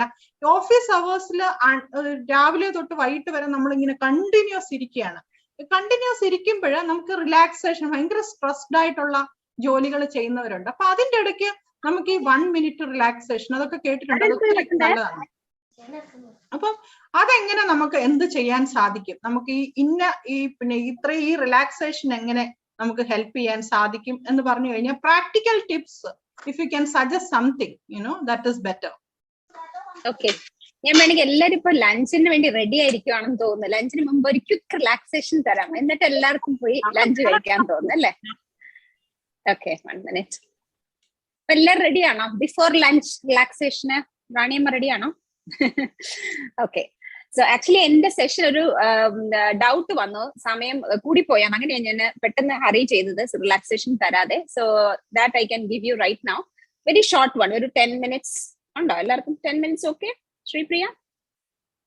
യാ, സോ നിങ്ങൾ ഇരുന്നിട്ട്, യൂഷ്വലി നമ്മൾ പറയുന്നത് whenever possible just lie down, നമ്മൾ കിടന്നിട്ട് റിലാക്സ് ചെയ്യുവാണെങ്കിൽ ഏറ്റവും ബെസ്റ്റ് ആണ്. പക്ഷെ ഇപ്പൊ നമ്മളൊരു മീറ്റിംഗ് സെറ്റപ്പിൽ ഇരിക്കുന്നതുകൊണ്ട് നമ്മുടെ ഓഫീസ് വർക്കിന്റെ ഇടയ്ക്ക് തന്നെ നമുക്കൊരു 5 or 10 മിനിറ്റ്സ് ബ്രേക്ക് ഉണ്ടെങ്കിൽ എങ്ങനെ റിലാക്സേഷൻ ചെയ്യാം എന്നുള്ളതിന്റെ ഒരു സാമ്പിൾ ആയിട്ട് തരാം. So you can do it in the sitting position only, comfortable ആയിട്ട് ഇരുന്നോളൂ. നല്ല ഇരിക്കുന്ന സ്ഥലത്ത് നല്ലതായിട്ട് ചാരി കാലൊക്കെ റിലാക്സ് ചെയ്ത് വെച്ച് കൈ രണ്ടും കംഫർട്ടബിൾ ആയിട്ട് കൈ കോർത്തു പിടിക്കാം, അല്ലെങ്കിൽ കൈ സിമ്പിൾ ആയിട്ട് വെക്കാം, കണ്ണടച്ചോളൂ. എന്നിട്ട് ഞാൻ പറയുന്ന കാര്യത്തിൽ മാത്രം ശ്രദ്ധിക്കുക. ഓരോ ബോഡി പാർട്ടായിട്ട് നമ്മൾ റിലാക്സ് ചെയ്യാനാണ് പോകുന്നത്. സോ ഓരോ ബോഡി പാർട്ട് ഞാൻ പറയുമ്പോഴും അത് മനസ്സുകൊണ്ട് വിചാരിച്ചിട്ട് ആ ബോഡി പാർട്ട് മനസ്സുകൊണ്ട് നല്ല റിലാക്സ് ചെയ്ത് ഇടുക. എല്ലാവർക്കും ചെയ്യാം. നമ്മൾ ആക്ച്വലി ഇത് ചെയ്യുമ്പോൾ മാത്രമേ അതിന്റെ ബെനിഫിറ്റ് കിട്ടുള്ളൂ, കണ്ടിരുന്നാൽ നമുക്ക് അതിന്റെ ബെനിഫിറ്റ് കിട്ടത്തില്ല. ഇറ്റ് ഈസ് വെരി സിമ്പിൾ, എല്ലാവർക്കും ചെയ്യാൻ പറ്റുന്നതാണ്. കണ്ണടച്ച് ബോഡി ഫുള്ളായിട്ട് നമ്മൾ മനസ്സുകൊണ്ട് വിചാരിക്കുക. Relax your body completely from top to bottom. ഇനി ഞാൻ ഓരോ ബോഡി പാർട്ടായിട്ട് പറയും, അത് മനസ്സുകൊണ്ട് വിചാരിക്കുക. എന്നിട്ട് ആ ബോഡി പാർട്ട് റിലാക്സ് ചെയ്യുക, തളർത്തുക. നോർമൽ ആയിട്ട് ബ്രെത്ത് എടുത്താൽ മതി. ശ്വാസം നാച്ചുറൽ ആയിട്ട് എങ്ങനെയാണോ വരുന്നത് അങ്ങനെ തന്നെ വരട്ടെ. സ്റ്റാർട്ടിങ് ഫ്രം യുവർ ടോസ്, കാൽ വിരലുകള് മനസ്സുകൊണ്ട് വിചാരിക്കുക, അത് റിലാക്സ് ചെയ്യുക. Relax all your toes on your right leg, then your left leg. Now relax your foot. കാൽപാദം, വലത്തെ കാലും ഇടത്തെ കാലും മനസ്സുകൊണ്ട് വിചാരിച്ച് റിലാക്സ് ചെയ്യുക. Relax your ankles, calf muscles, മുട്ടിന്റെ താഴെയുള്ള ഭാഗം റിലാക്സ് ചെയ്യുക. Relax your knees. രണ്ട് കാൽമുട്ടും റിലാക്സ് ചെയ്യുക. Relax your thighs. Just release your body parts. Release your body weight and relax. Now release your hips. അരക്കെട്ടിന്റെ ഭാഗത്ത് ബോഡി റിലാക്സ് ചെയ്യുക. Without holding on anything, you're just relaxing your hips. Now your whole lower part of the body is completely relaxed. Now relax your abdominal muscles. വയറിന്റെ പൊക്കിളിന്റെ ചുറ്റുമുള്ള muscles relax ചെയ്യുക. വലതുവശത്തും ഇടതുവശത്തുള്ള muscles, വയറിന്റെ രണ്ട് ഭാഗത്തുമായിട്ടുള്ള muscles relax ചെയ്യുക. Relax completely. Relax your chest muscles. നെഞ്ചിന്റെ ഭാഗത്തുള്ള muscles എല്ലാം റിലാക്സ് ചെയ്യുക. ചിലപ്പോൾ അറിയാതെ തന്നെ നമ്മളൊരു ടൈറ്റ്നെസ് അവിടെ വരും. Just you release that tightness and relax. Relax your neck muscles. കഴുത്തിനും രണ്ട് വശത്തും ഫ്രണ്ടിലും ബാക്കിലും ആയിട്ടുള്ള മസിൽസ് എല്ലാം റിലാക്സ് ചെയ്യുക. Relax your right shoulder, left shoulder. Relax your shoulder completely. Feel the relaxation flowing to your right arm. വലത്തെ കൈയിലോട്ട് റിലാക്സേഷൻ ഒരു കൂളിംഗ് ജെൽ പോലെ ഫ്ലോ ചെയ്ത് വരുന്നതായിട്ട് വിഷ്വലൈസ് ചെയ്യുക. Relax your upper arm right side. Elbow കൈമുട്ട് relax ചെയ്യുക. Forearm, wrist, palm കൈപ്പത്തി റിലാക്സ് ചെയ്യുക. ഓരോ വിരലുകളായിട്ട് വലത്തെ കൈയിലെ ഓരോ വിരലുകളായിട്ട് മനസ്സുകൊണ്ട് വിഷ്വലൈസ് ചെയ്തിട്ട് റിലാക്സ് ചെയ്യുക. റൈറ്റ് തം, index finger, middle finger, ring finger and the little finger. Relax completely. Now feel the relaxation coming to your left arm. ഇടത്തെ കൈയിലോട്ട് ആ റിലാക്സിംഗ് ജെൽ വരുന്നതായിട്ട് വിഷ്വലൈസ് ചെയ്യുക. Relax your left upper arm, elbow, forearm, wrist, palm, all the 5 fingers. ഓരോ കൈവിരലുകളായിട്ട് റിലാക്സ് ചെയ്യുക. Starting from thumb, index finger, middle finger, ring finger and the little finger. Relax. The left arm is fully relaxed. Now feel the relaxation flowing to your face. മുഖത്തോട്ട് ആ cooling gel വരുന്നതായിട്ട് imagine ചെയ്യുക. Start relaxing your facial muscles. മുഖത്തുള്ള എല്ലാ മസിലുകളും സാവധാനം relax ചെയ്യുക. Keeping a gentle smile on your face. ചെറുതായിട്ടൊരു പുഞ്ചിരി മുഖത്ത് സ്പ്രെഡ് ചെയ്യുമ്പോൾ നാച്ചുറലി നമ്മുടെ മസിൽസ് റിലാക്സ് ആവും. Relax your jaw, chin, lower lip, upper lip, cheeks, nostrils, ears, eyes, eyebrows, eyebrow center, forehead. All your facial muscles are completely relaxed. Coming to your head, relax your hair follicles. Relax the top of your head. Body complete ആയിട്ട് relaxation feel ചെയ്യാം. Now your internal vital organs. നമ്മുടെ ശരീരത്തിന് ആന്തരിക അവയവങ്ങളെല്ലാം മനസ്സുകൊണ്ട് വിചാരിക്കുക. 24/7 നമുക്ക് വേണ്ടി പ്രവർത്തിച്ചു കൊണ്ടിരിക്കുന്ന എല്ലാ ഓർഗൻസിനും ഒരു ഗ്രാറ്റിറ്റ്യൂഡോട് കൂടെ റിലാക്സ് ചെയ്യാം. Relax your brain, heart, thyroid gland, parathyroid glands. Relax your food pipe, stomach, intestines. Relax, relax, relax. Relax your kidneys, liver, pancreas. Relax, relax, relax. Now your whole body is completely relaxed. Inside of the body and the outside of the body is completely relaxed. ഇനി ശ്വാസത്തിൽ മാത്രം ശ്രദ്ധിക്കുക. വയറ് അതൊക്കെ പൊങ്ങുന്നതും താഴുന്നതും നമുക്ക് feel ചെയ്യാൻ പറ്റും. ശ്വാസം ഉള്ളിലോട്ട് എടുക്കുമ്പോൾ വയറ് സാവധാനം പൊങ്ങി വരും. ശ്വാസം പുറത്തോട്ട് വിടുമ്പോൾ വയറുള്ളിലോട്ട് പോകും. ഒരു 5 ബ്രെത്ത്സ് 5 പ്രാവശ്യം സ്ലോ ആയിട്ടും ജെന്റിലായിട്ടും ബ്രീതിങ് എടുക്കുക. വയറിന്റെ മൂവ്മെന്റിൽ മാത്രം ശ്രദ്ധിക്കുക. Breath in softly and smoothly. Each breath is giving you more energy, happiness, and vitality. Every time when you're breathing out, you're releasing your tensions, anxiety, worries, fear, all the negative emotions you're leaving with your exhalation. Inhaling more positivity, vitality, and energy. Exhaling, you're releasing and relaxing completely. 3 more breaths. Enjoy your breathing.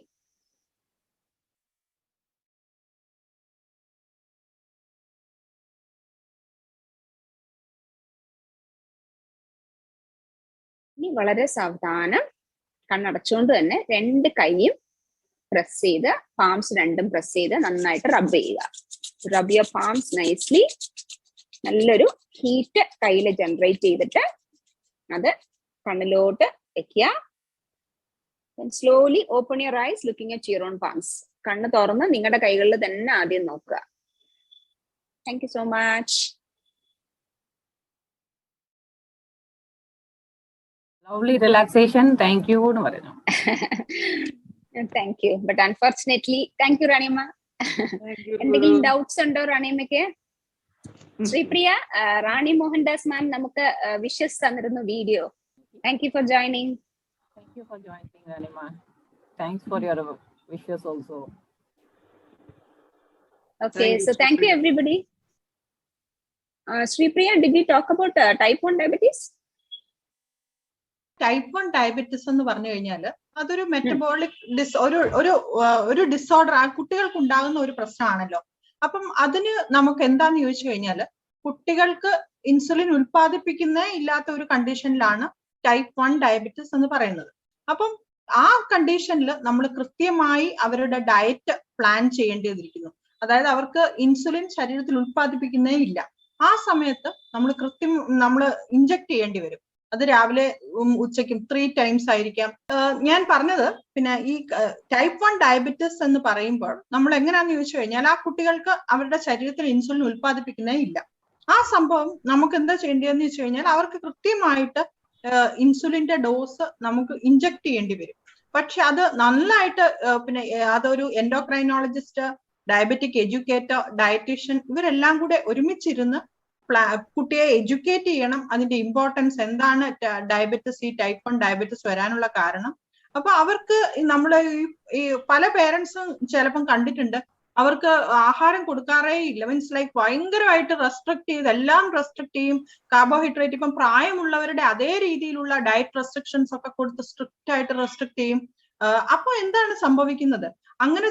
ഇങ്ങനെ ചെയ്യുമ്പോൾ കുട്ടികൾ hypoglycaemia ഉണ്ടാകാനുള്ള സാധ്യതയുണ്ട്. ഇൻസുലിനും കൊടുക്കുക, എങ്ങനെയെങ്കിലും sugar കുറയട്ടെ എന്നുള്ള ഒരു വിചാരത്തില് parents ഭയങ്കരമായി കൺട്രോൾ ചെയ്യും. അപ്പം കൺട്രോൾ ചെയ്യുമ്പോൾ കുട്ടിയുടെ ഇൻസുലിനും കാർബോഹൈഡ്രേറ്റ് ഇൻടേക്കുമായിട്ടുള്ള മാച്ച് ശരിയാകത്തില്ല. ആ സമയം ഹൈപ്പോഗ്ലൈസിമിയ ഉണ്ടാകാനുള്ള സാധ്യതയുണ്ട്. അവർക്ക് കൃത്യമായി പ്ലാൻ ചെയ്ത് അവരുടെ ഇൻസുലിനും അവരുടെ ഇൻടേക്കും, കാർബോഹൈഡ്രേറ്റ് ഒരു 1 യൂണിറ്റ് ഓഫ് കാർബോഹൈഡ്രേറ്റ് എന്ന് പറഞ്ഞാൽ 15 gram കാർബോഹൈഡ്രേറ്റ്, 1 യൂണിറ്റ് ഇൻസുലിൻ. അത് നമ്മൾ ഓരോ കുട്ടിയുടെയും വ്യത്യാസപ്പെട്ടിരിക്കും. അവരുടെ ഇൻടേക്ക്, അവരുടെ എക്സസൈസ് പാറ്റേൺ ഇതൊക്കെ വ്യത്യാസപ്പെട്ടിരിക്കും. അതിനനുസരിച്ച് കൊടുക്കുന്ന കാർബോഹൈഡ്രേറ്റ് എത്രയാണ്, ഇൻടേക്കിന്റെ അനുസരിച്ചാണ് നമ്മൾ കുട്ടിക്ക് ഇൻസുലിൻ കൊടുക്കുന്നത്. അവരുടെ കൃത്യമായിട്ട് മോണിറ്റർ ചെയ്യേണ്ടി വരും. ഒരു കണ്ടിന്യൂസ് മോണിറ്ററിങ് ചെയ്യാം, അല്ലെങ്കിൽ അവർക്ക് 3 സമയം ഇടയ്ക്ക് ബ്ലഡ് ടെസ്റ്റ് ചെയ്യാം. അതുപോലെ തന്നെ കുട്ടികളിൽ കാണുന്ന ഇതിൽ കീറ്റോ അസിഡോസിസ് എന്ന് പറഞ്ഞ ഒരു കണ്ടീഷൻ വരും. അപ്പം ഇതും വളരെ കോമൺ ആയിട്ട് കാണുന്ന ഒരു ഇതാണ്, ബ്ലഡില് യൂറിനില് കീറ്റോൺസ് കാണുന്ന ഒരവസ്ഥ. സോ ഇതൊക്കെ വളരെ മോണിറ്റർ ചെയ്യേണ്ട ഒരു കാര്യമാണ് ടൈപ്പ് 1 ഡയബറ്റിസ്, കുട്ടികളിൽ ഉണ്ടാകുന്ന ഡയബറ്റിസ്. അപ്പം അതിന് ഒരു പ്രാവശ്യം ഒരു ഡയറ്റീഷ്യനെ കണ്ടു, അല്ലെ ഡോക്ടറെ കണ്ടുപോയി പിന്നെ ഇല്ല, അവർക്ക് ഒത്തിരി ഡൗട്ട്സ് കാണും. പല ആഹാരങ്ങൾ അവർക്ക് ട്രൈ ചെയ്യേണ്ടി വരും.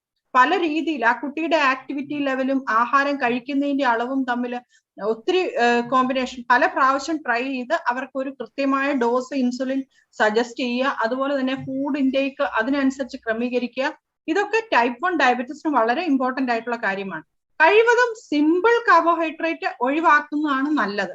സിമ്പിൾ കാർബോഹൈഡ്രേറ്റ് എന്ന് പറഞ്ഞാൽ തവിട് നീക്കം ചെയ്ത ആഹാര സാധനങ്ങള്, ജങ്ക് ഫുഡ്സ് അങ്ങനത്തെയൊക്കെ മാറ്റിയിട്ട് കോംപ്ലക്സ് കാർബോഹൈഡ്രേറ്റ് എന്ന് പറഞ്ഞു കഴിഞ്ഞാൽ ധാരാളം ഫൈബർ ഉള്ള ആഹാര സാധനങ്ങൾ. അതിന്റെ അർത്ഥം ഇത് പിന്നെ ഒരിക്കലും ഒരു കാരണവശാലും പിന്നെ കുട്ടികൾക്ക് സീരിയസ് ആയിട്ടുള്ള റെസ്ട്രിക്ഷൻസ്, സിവിയർ ആയിട്ടുള്ള റെസ്ട്രിക്ഷൻസ് കൊടുക്കുക. ബിക്കോസ് അവരുടെ അടുത്ത പ്രശ്നം എന്നാന്ന് വെച്ച് കഴിഞ്ഞാൽ ഇവര് ഗ്രോയിങ് ഏജ് ആണ്. അവർക്ക് ആവശ്യത്തിനുള്ള ന്യൂട്രിയൻസ് എല്ലാം കറക്റ്റ് ആയിട്ട് ചെന്നിരിക്കണം. ചെന്നിരിക്കാം, പക്ഷെ ഇൻസുലിന്റെ അഭാവത്തിൽ നമ്മൾ ഇൻസുലിൻ സപ്ലൈ ചെയ്യാണ്. പക്ഷെ കുട്ടിയുടെ ആഹാരത്തിൽ നമ്മൾ ശ്രദ്ധിക്കേണ്ടത് ആവശ്യത്തിന് പ്രോട്ടീൻ വേണം. അതുപോലെ തന്നെ ആവശ്യത്തിന് പിന്നെ പ്രോട്ടീന്, നാരുള്ള ആഹാരം വേണം. കോംപ്ലക്സ് കാർബോഹൈഡ്രേറ്റ് പ്ലാൻ ചെയ്ത് കൊടുക്കണം. ഓരോ പ്ലാനിങ്ങിന്റെയും നമ്മൾ ഇത്ര കാർബോഹൈഡ്രേറ്റ് കൊടുത്താൽ അതിനനുസരിച്ച് ഈക്വലന്റ് ആയിട്ടുള്ള ഇൻസുലിൻ ഡോസ് അഡ്ജസ്റ്റ് ചെയ്യുന്നതുകൊണ്ട് ഫ്രീക്വന്റ് മോണിറ്ററിംഗ് വളരെ അത്യാവശ്യമാണ്. To add the point, type 1 diabetes വന്നു കഴിഞ്ഞാൽ ഇനി എന്റെ കുട്ടിക്ക് എന്തൊക്കെ പ്രശ്നങ്ങൾ വരുമോ എന്നുള്ള നെഗറ്റീവിലേക്ക് പോകണ്ട. നമ്മൾ ഈ അടുത്ത് doctor V Mohan's diabetes centre ചെന്നൈയിൽ 101 വയസ്സ് കഴിഞ്ഞ ടൈപ്പ് 1 ഡയബറ്റീസ് പേഷ്യന്റിന്റെ ബർത്ത്ഡേ പിറന്നാൾ ആഘോഷിച്ചിരുന്നു. സോ കൃത്യമായി അവർ പറയുന്നത് കൃത്യമായ പ്ലാനുകളിൽ കൃത്യമായ ലൈഫ് സ്റ്റൈലിൽ നമ്മൾ പോകാം എങ്കിൽ നമ്മുടെ ജീവിതശൈലികൾ not only for type 1 diabetes any human being but most conditionally for type 1 diabetes നമ്മൾ ജീവിതശൈലിയും നേരാക്കി കൊണ്ടുപോകാനെങ്കിൽ അവരുടെ പ്രശ്നങ്ങൾ കുറവാക്കി നല്ല രീതിയിൽ ടൈപ്പ് 1 ഡയബറ്റീസ് കുട്ടികൾക്ക് കല്യാണം കഴിക്കാൻ പ്രശ്നം ഉണ്ടാകത്തില്ല, ഫെർട്ടിലിറ്റിയുടെ പ്രോബ്ലംസ് ഉണ്ടാകത്തില്ല, നല്ല രീതിയിൽ മുന്നോട്ട് പോകാൻ കഴിയും എന്ന് പല ആളുകളെ റിസർച്ച് ചെയ്ത് പറഞ്ഞിട്ടുണ്ട്. So that is a positive supportive research for us to have a good time.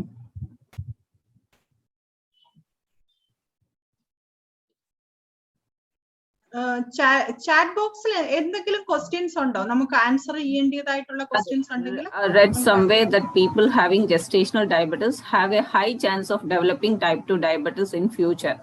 How far it is true? അത് ഡെഫിനറ്റ്ലി അതിന്റെ ഒരു സെഷൻ നമുക്ക് എക്സ്ക്ലൂസീവ് സെഷൻ ഉണ്ട്. അതിനകത്ത് പറയും. ഡെഫിനറ്റ്ലി സാധ്യതകൾ വളരെ കൂടുതലാണ്. ഒരു വളരെ ഡീറ്റെയിൽഡ് ആയിട്ടുള്ള ഒരു സെഷൻ നമുക്കുണ്ട് ജസ്റ്റേഷണൽ ഡയബറ്റിക്കിന്റെ. അത് പറയാം. വേറെ എന്തെങ്കിലും ക്വസ്റ്റ്യൻസ് ഉണ്ടെങ്കിൽ നമുക്ക് അത് നോക്കായിരുന്നു. ഒരു ഇൻഡിവിജ്വൽ ക്വസ്റ്റ്യൻ ഉണ്ട്. ഇൻഡിവിജ്വൽ ക്വസ്റ്റ്യൻ അല്ല ചേച്ചി, എല്ലാം അപ്രിഷിയേഷൻസ് ആണ്, താങ്ക്സ് മെസ്സേജ് ആണ്. ഒരു ക്വസ്റ്റ്യൻ ഉണ്ടല്ലോ, I have A problem, I have been having regular periods 8 months but suddenly it's been 2 months it's delayed. Why this happening അല്ലെ? വൈ ദിസ് ഹാപ്പൻസ് അല്ലെ? അങ്ങനൊരു ക്വസ്റ്റ്യൻ ഉണ്ടെന്ന് തോന്നുന്നു. ഹലോ, ഒരു ക്വസ്റ്റ്യൻ ചോദിക്കാമോ? ഓ പറയൂ മാം. ഈ ഷുഗർ ഒക്കെ നോർമൽ ആയാലും ഷോൾഡർ പെയിൻ ഇരിക്കുന്നത് എന്തുകൊണ്ടാണ്? ഷുഗർ പേഷ്യൻസിൽ പെരിയാട്രൈറ്റിസ് എന്ന ഒരു കണ്ടീഷൻ ഷോൾഡർ പെയിൻ വരലുണ്ട്. അപ്പൊ അതിന് ഫിസിയോതെറപ്പിസ്റ്റ് പർട്ടിക്കുലർ ആയിട്ട് അതിൻ്റെതായിട്ടുള്ള എക്സസൈസസ് പഠിപ്പിച്ചു തരും. കാൽഷ്യം ഡെഫിഷ്യന്റ് ഉണ്ടെങ്കിൽ പെട്ടെന്ന് ഒരു ദിവസം കൊണ്ട് കാൽഷ്യം കയറത്തില്ല. ബട്ട് ഫിസിയോതെറപ്പിയിൽ കൂടി കുറെ എക്സസൈസ് ചെയ്യാനെങ്കിൽ അത് കണ്ടിന്യൂസ് റെഗുലർ ആയിട്ട് ചെയ്യാനെങ്കിൽ അതിൽ നമുക്ക് പെയിൻ മാനേജ് ചെയ്യാൻ കഴിയും. Okay, thank you. കല്യാണി അമ്മ എന്റെ അമ്മയാണേ, എന്റെ ഉമാ കല്യാണിയുടെ ബാക്കി കല്യാണിയാണത്. ഷെറിൻ മാം, ദാറ്റ്സ് മൈ മദർ. ആക്ച്വലി അമ്മയ്ക്ക്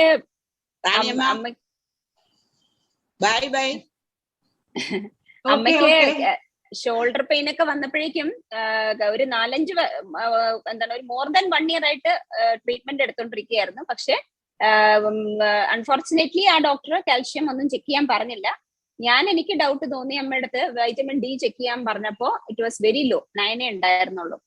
പിന്നെ സപ്ലിമെന്റേഷൻ സ്റ്റാർട്ട് ചെയ്ത് ഇപ്പോ മോർ ദാൻ 50 വന്നിട്ടുണ്ട്. 90 വരെയൊക്കെ പോയി. ഇപ്പൊ സപ്ലിമെന്റേഷൻ സ്റ്റാർട്ട് ചെയ്തു. പിന്നെ ഫിസിയോതെറാപ്പിയും ഇപ്പം ചെയ്തിട്ടുണ്ട്, സ്റ്റാർട്ട് ചെയ്തിട്ടുണ്ട്. അപ്പൊ I think with the stretches regular ആയിട്ട് എന്താണ് ഷോൾഡറിനുള്ള എക്സസൈസ് ഒക്കെ പറഞ്ഞു കൊടുത്തിട്ടുണ്ട്. അത് ചെയ്യുമ്പോൾ ബെറ്റർ ആവുമായിരിക്കും അല്ലേ? ഡെഫിനറ്റ്ലി അത് ബെറ്റർ ആകും, നല്ല വ്യത്യാസം ഉണ്ടാകും. പിന്നെ ഒൺലി തിങ് എനിക്ക് തോന്നുന്നു കുറച്ച് അമ്മ ഒരു പിന്നെ ഇപ്പോഴത്തെ അത് ഫിസിയോതെറാപ്പിസ്റ്റ് കാണിച്ച ഉമ്മയ്ക്ക് she can guide you very well. അതെ, ഉമ്മയ്ക്ക് യോഗ വേണ്ടെന്ന് അമ്മ ഫിസിയോതെറാപ്പിയിലോട്ട് പോയിരിക്കുകയാണ്. അത് ശരി. പക്ഷേ പറഞ്ഞു കൊടുത്തിട്ടുണ്ട്. ശരിക്കും യോഗിക് എക്സസൈസ് അവിടെ നല്ല മസിൽസ് നല്ല റിലാക്സേഷൻ കിട്ടണം. അതാണ് മെയിൻ ആയിട്ട് വേണ്ടിയത്. അതുപോലെ തന്നെ കാരണം എന്ന് വെച്ചാൽ അത് ഈ അമ്മ ഒരു പെട്ടെന്ന് ഒരു റിസൾട്ട് ഒന്നും പ്രതീക്ഷിക്കരുത്. കാരണം അത് ഇറ്റ് ടേക്സ് ടൈം. അപ്പൊ നമ്മളിപ്പോ ഈ ഒരിടത്ത് പോയി ഇപ്പൊ ഉമ്മ പറഞ്ഞു തരുന്നത് that is more than enough. കാരണം യോഗിക് എക്സസൈസസ് നന്നായിട്ട് കറക്റ്റ് ആയിട്ട് ചെയ്തു കഴിഞ്ഞാൽ over A period of time നല്ല വ്യത്യാസം ഉണ്ടാവും. നമ്മളുടെ മെയിൻ പ്രശ്നം എന്നാന്ന് വെച്ചാൽ നമ്മൾ കുറച്ച് കഴിയുമ്പോൾ നമ്മൾ അത് വിട്ടിട്ട് അടുത്ത ആളിലേക്ക് പോകും. കാരണം ഇത് പോകുന്നില്ലല്ലോ എന്ന് ഓർത്തിട്ട്. പക്ഷെ ഇതൊക്കെ നമ്മളൊരു കണ്ടിന്യൂ ചെയ്തില്ല എങ്കിൽ നമുക്ക് പ്രശ്നം ഉണ്ടാകാം. പിന്നെ എനിക്ക് തോന്നുന്നു ഓവർ യൂസേജ്, ഒരു ആ പ്രത്യേക ആ കൈ മേ ബി ഒത്തിരി ഓവർ യൂസ് ചെയ്ത് കാണും. അതല്ലേ നമ്മളിപ്പം കമ്പ്യൂട്ടർ ഉപയോഗിക്കുന്നവർക്ക് റൈറ്റ് ഹാൻഡ് എപ്പോഴും ഇങ്ങനെ അവിടെ ആയിരിക്കുമല്ലോ കൂടുതൽ വേദനകൾ ഉണ്ടാകുന്നത്, അല്ലെങ്കിൽ ടെന്നീസ് എൽബോ, ഫ്രോസൺ ഷോൾഡർ, ഇതൊക്കെ ആ ഒരു കൈ ഓവർ യൂസ് ചെയ്തിട്ടാകാം. അപ്പം അതിന് റിലാക്സേഷൻ കൊടുക്കുകയും അതിനു വേണ്ടി എക്സസൈസ് ഒക്കെ ചെയ്യുകയും ചെയ്യുക. പക്ഷെ നമ്മൾ ആദ്യത്തെ കുറച്ച് ചെയ്യുമ്പോൾ കുറച്ച് ഒരു ബെനിഫിറ്റ് കിട്ടും, കുറച്ചൊന്ന് കുറയും, അതോടെ നമ്മുടെ എക്സസൈസ് എല്ലാം നമ്മൾ നിർത്തും, നമ്മൾ പോകും. So over A period of time കുറച്ച് നാൾ ഇതൊക്കെ കണ്ടിന്യൂ ചെയ്താൽ നല്ല വ്യത്യാസം ഉണ്ടാവും. Okay, thank you madam. Thank you. ഒരു ക്വസ്റ്റ്യൻ വന്നിട്ടുണ്ട് ചാറ്റ് ബോക്സിൽ. Can you please mention carbohydrate and protein foods which can be taken on daily basis? ഇത് നമ്മൾ അവസാനത്തെ ഡയബറ്റീസ് ഡയറ്റ് എക്സ്ക്ലൂസീവ് വ്യൂല് പോരെ. സമയമുണ്ടെങ്കിൽ ഇപ്പൊ എക്സ്പ്ലെയിൻ ചെയ്യാം ശ്രീപ്രിയ, സമയമുണ്ടെങ്കിൽ എക്സ്പ്ലെയിൻ ചെയ്യാം. സമയം 1:15 ആയി. നമ്മൾ slowly we can move to the next session അല്ലേ? അതെ, അതും കൂടെ ഫിനിഷ് ചെയ്യാം. അതാണടാ, since they have asked the question will finish that and then we will move on to the next session. ചേച്ചി can you please answer? See, actually carbohydrate എന്ന് പറഞ്ഞു കഴിഞ്ഞാൽ നമ്മൾ അരി, ഞാൻ മുമ്പേ പറഞ്ഞതുപോലെ അരി, ഗോതമ്പ്, റാഗി, നമ്മളുടെ ബ്രെഡ്, പിന്നെ ഉരുളക്കിഴങ്ങ്, ഇതെല്ലാം കാർബോഹൈഡ്രേറ്റിന്റെ ഭാഗത്ത് വരുന്ന കൂടുതൽ അതിനകത്ത് കാർബോഹൈഡ്രേറ്റ് ആ ഉള്ളത്. അരിക്കകത്തും ഗോതമ്പിനകത്തും ഒക്കെ കുറച്ച് പ്രോട്ടീൻ ഉണ്ട്, പക്ഷെ അതൊരു പ്രോട്ടീൻ സോഴ്സ് അല്ല. അപ്പൊ എപ്പോഴും പ്രോട്ടീൻ സോഴ്സ് എന്ന് പറഞ്ഞു കഴിഞ്ഞാൽ നമ്മൾ ഫിഷ്, ഇപ്പം ചോറ് കഴിക്കുമ്പോൾ അതിനകത്ത് മീൻ ഉപയോഗിക്കുകയാണെങ്കിൽ നമുക്ക് പ്രോട്ടീൻ കിട്ടും. എന്നാൽ ഇപ്പൊ അരിക്കകത്ത് പ്രോട്ടീൻ ഇല്ലേന്ന് ചോദിച്ചു കഴിഞ്ഞാൽ ചെറിയ അളവിലുണ്ട്, പക്ഷെ അത് നമുക്ക് മതിയാകുന്ന അളവിലില്ല. അപ്പൊ പ്രോട്ടീൻ ഉള്ള ആഹാര സാധനങ്ങൾ എന്ന് പറഞ്ഞു കഴിഞ്ഞാൽ ഇറച്ചി, മീന്, മുട്ട, ആ സാധനങ്ങളൊക്കെയാണ് പ്രോട്ടീൻ ഉള്ളത്. പരിപ്പ് പയറ് വർഗ്ഗങ്ങളാണ് നമുക്ക് വെജിറ്റേറിയൻസിൽ പ്രോട്ടീൻ കിട്ടുന്നത്. അപ്പം യൂഷ്വലി നമ്മളുടെ ഇന്ത്യയിൽ ആക്ച്വലി നമ്മുടെ ആൾക്കാരെല്ലാം പ്രോട്ടീൻ, നമ്മളൊരു ഈവൻ നോൺ വെജിറ്റേറിയൻസ് നോക്കിയാലും പ്രോട്ടീൻ വളരെ കുറവാണ് കഴിക്കുന്നത്. മറ്റ് കൺട്രി നമ്മളിപ്പോ എക്സാക്ട്ലി കാൽക്കുലേറ്റ് ചെയ്യുകയാണെങ്കിൽ നമ്മുടെ പ്രോട്ടീൻ, നമ്മൾ രാവിലെ എന്താണ് കഴിച്ചതെന്ന് ചോദിച്ചു കഴിഞ്ഞാൽ ഇന്നത്തെ ഡയറ്റ് തന്നെ നമുക്ക് ചോദിച്ചാൽ അറിയാം. രാവിലെ ദോശയും ചമ്മന്തിയാ കഴിച്ചത്, അവിടെ പ്രോട്ടീൻ എവിടെ വരുന്നു? നമ്മൾ രാവിലെ പുട്ടും പഴവും കഴിച്ചു, പ്രോട്ടീൻ എവിടെ വരുന്നു? അപ്പം 1/3 മീലിലെ പ്രോട്ടീൻ നമുക്ക് കിട്ടുന്നേ ഇല്ല എന്നുള്ളതാണ് ഒരു ഫാക്ട്. അപ്പൊ നമ്മൾ ഓരോ മീലിലും, ഇപ്പം വെജിറ്റേറിയൻ ആണെങ്കിൽ രാവിലെ പുട്ട് കഴിക്കുമ്പോൾ കഴിവതും കടല ഉൾപ്പെടുത്താൻ ശ്രമിക്കുക, അല്ലെ ചെറുപയറ്, ഇങ്ങനത്തെ സാധനങ്ങൾ ഉൾപ്പെടുത്തുവാൻ ശ്രമിക്കുകയാണെങ്കിൽ നമുക്ക് ആവശ്യത്തിന് പ്രോട്ടീൻ കിട്ടും. അതുപോലെ തന്നെ ഉച്ചയ്ക്കാണെങ്കിൽ നമ്മൾ എപ്പോഴും ഒന്നിലൊരു നോൺ വെജ് ഉള്ള ഏതെങ്കിലും, ഏറ്റവും നല്ല നോൺ വെജില് നമുക്ക് ഉൾപ്പെടുത്താൻ നല്ലത് എപ്പോഴും നോൺ വെജിലാണെങ്കിൽ ഫിഷ് ആയിരിക്കും. കാരണം ഫിഷിന് കുറെ ബെനിഫിറ്റ് ഉണ്ട്. ഫിഷിനകത്തെ ഫാറ്റ് എന്ന് പറഞ്ഞു കഴിഞ്ഞാൽ നല്ല ഫാറ്റ് ആണ്. ചെറിയ മീനുകൾ, പ്രത്യേകിച്ച് മത്തി, അയല പോലത്തെ മീനുകളിൽ ഒമേഗ 3യുടെ ലഭ്യതയും കിട്ടും.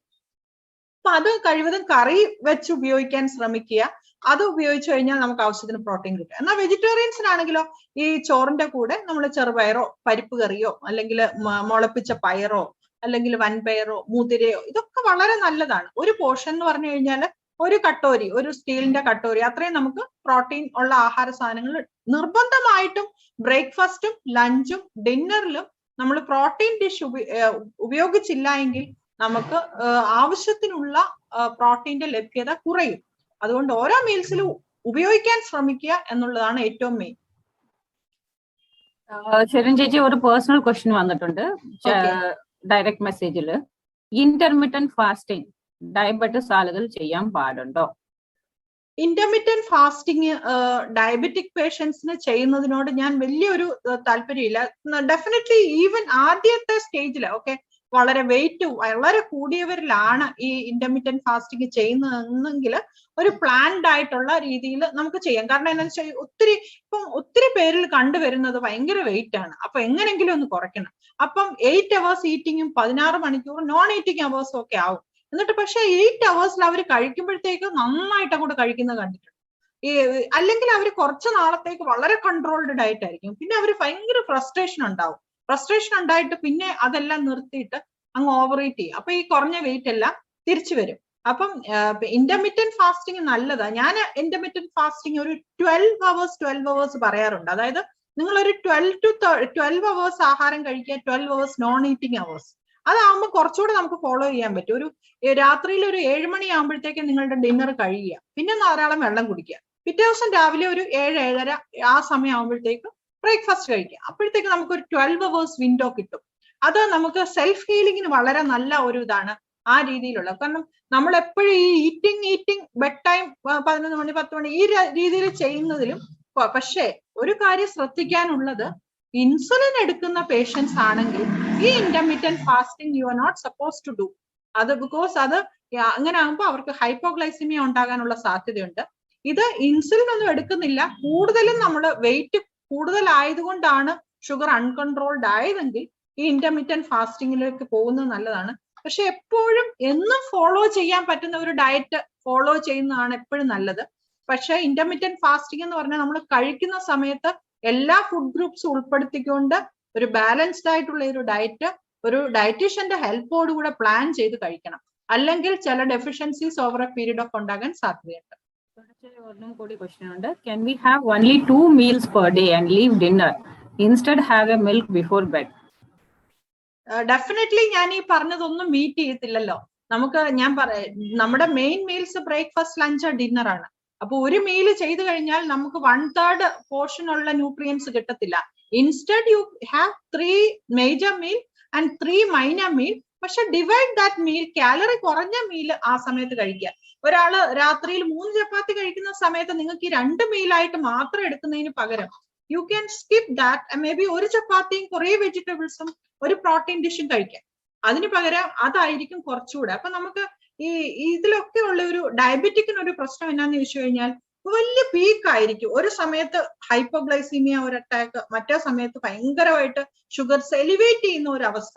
അപ്പം നമ്മളുടെ ആ ഗ്രാഫ് എപ്പോഴും നമുക്ക് good control of glycaemic control, അതായത് ഷുഗറിന്റെ നല്ല രീതിയിലുള്ള കൺട്രോൾ വേണമെങ്കിൽ നമ്മുടെ എല്ലാ നേരത്തെയും ബ്ലഡ് ഷുഗർ ഒരേ ലെവലിൽ, ഒരേ ഗ്രാഫ് ഒത്തിരി ഇങ്ങനെ കയറി ഇറങ്ങി നിൽക്കാതെ ഒരേ ലെവലിൽ പോകുന്നതാണ് എപ്പോഴും ഡയബറ്റിക് ആയിട്ടുള്ള പേഷ്യൻസിന് ആ ഗ്രാഫ് നല്ലത്. അപ്പം 2 മീൽ ഒരിക്കലും ഡയബറ്റിക് പേഷ്യൻസിനെ സംബന്ധിച്ച് അത്ര അഡ്വൈസബിൾ അല്ല.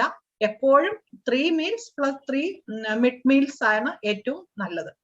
To add on the point, നമ്മൾ ഡിന്നർ ഒഴിവാക്കി വെറും മിൽക്ക് കുടിക്കുമ്പോൾ ഓർക്കുക, നമ്മൾ ഉറങ്ങിയാലും നമ്മുടെ ബ്രെയിൻ ഉറങ്ങണില്ല. Brain is controlling all your internal organs to regenerate, to resell.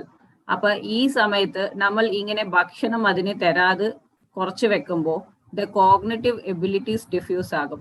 നമ്മൾ രാവിലത്തെ ഭക്ഷണം കഴിക്കാതിരിക്കുമ്പോൾ ഹാർമോണൽ ഡിസോർഡറിലേക്ക് പോകുകയാണെങ്കിൽ രാത്രിത്തെ ഭക്ഷണം തീരെ ഒഴിവാക്കുമ്പോൾ, രാത്രി അതിനു വേണ്ടി ഓവർ ഈറ്റ് ചെയ്യേണ്ട, രാത്രി പാർട്ടികൾ ഒഴിവാക്കുക. ബട്ട് ലിമിറ്റഡ് ബാലൻസ്ഡ് രാത്രി ഡിന്നർ കഴിച്ചാലേ നമ്മുടെ cognitive functions and cell regeneration will happen. Even you can sleep properly. I have a doubt. ഈ പ്ലാന്റ് ഇൻസുലിൻ നമുക്ക് ഇഫക്റ്റീവ് ആണോ? ഏതൊക്കെ സോഴ്സസ് ആണ് വരുന്നത്? Food session is going to be you are talking about plant insulin. Okay, that will be handling. Okay. Thank you. Plant insulin അല്ല, അടുത്ത session is natural remedies ആണ്. Natural remedies ആണ്. Sorry. Okay. അതില് specific ആയിട്ട് ഏറ്റവും കൂടുതൽ ഏതൊക്കെ foods ആണെന്നുള്ളത് പോയിന്റ് ഔട്ട് ചെയ്യാൻ പറ്റുമോ? നാച്ചുറൽ റെമഡീസ് നമ്മുടെ ബ്ലഡ് ഷുഗർ കൺട്രോൾ ചെയ്യാൻ ചില നാച്ചുറൽ റെമഡീസ് നമുക്ക് ഹെൽപ്പ് ചെയ്യും. അതായത് ഫോർ എക്സാമ്പിൾ ഉലുവ കഴിക്കുന്നത്, പിന്നെ ചിലർ പാവയ്ക്ക ജ്യൂസ് കുടിക്കുന്നുണ്ട്. അതിന്റെയൊക്കെ ഡീറ്റെയിൽസ് പറയും. ചിലതൊക്കെ നമ്മള് ഫാഡ് ആയിട്ടുള്ള ഇൻഫർമേഷൻ ആണ്, മിത്സ് ആണ്, ചിലതൊക്കെ കറക്റ്റ് ആണ്. അപ്പൊ അതിന്റെ ഇൻഫർമേഷൻ ആണ് നെക്സ്റ്റ് നമുക്ക് 1:30 നെക്സ്റ്റ് സെഷനിൽ പറയാൻ പോകുന്നത്. ഓക്കെ. ഇൻസുലിൻ ഡയറക്റ്റ് അത് ചെയ്യുന്നുണ്ടല്ലോ അല്ലെ? ഫുഡ് ഇൻസുലിൻ മനസ്സിലായില്ലേ? ഇൻസുലിൻ ലീഫ് ഒരു പ്ലാന്റ് ഉണ്ടല്ലോ, ആ കാര്യമാണോ ചോദിക്കുന്നത്? ഇൻസുലിൻ ഇലയല്ലേ, ഒരു ഇലയല്ലേ അല്ലേ? അല്ല, ഡയറക്റ്റ് നമുക്ക് ഇൻസുലിൻ ഹോർമോൺ ഉള്ള ഫുഡുകൾ ഉണ്ടോ? എന്തെങ്കിലും നമുക്ക് വെജിറ്റബിൾസോ, കോവക്ക അങ്ങനത്തെ ഇൻസുലിൻ വരുന്നുണ്ടോ? ഇല്ല, ഇൻസുലിൻ അല്ല. അതിന്റെ സെഷൻ ആണ് നെക്സ്റ്റ് വരുന്നത്, 30 സെഷൻ. അത് നോക്കിയാൽ മതി. ഓക്കെ. ഇൻസുലിൻ പച്ച എന്ന് പറഞ്ഞിട്ടൊരു സാധനം ഉണ്ട്, അതിനെ കുറിച്ചൊക്കെ പറയുന്നുണ്ട്. അത് നെക്സ്റ്റ് സെഷനിൽ വരും. Okay, we have 5 more minutes ahead for that session. അത് വെയിറ്റ് ചെയ്തോളൂ കേട്ടോ. ഓക്കെ, അപ്പൊ വേറെ ക്വസ്റ്റ്യൻസ് ഒന്നും ഇല്ലെങ്കിൽ ഷെറിൻ മാമിന്റെ ആ വിർച്വൽ ബാക്ക്ഗ്രൗണ്ട് ഒന്ന് മാറ്റിയിട്ടൊന്ന് കാണിക്കാവോ? ആരൊക്കെയോ ഷെറിൻ മാമിന്റെ മുഖം കാണണം.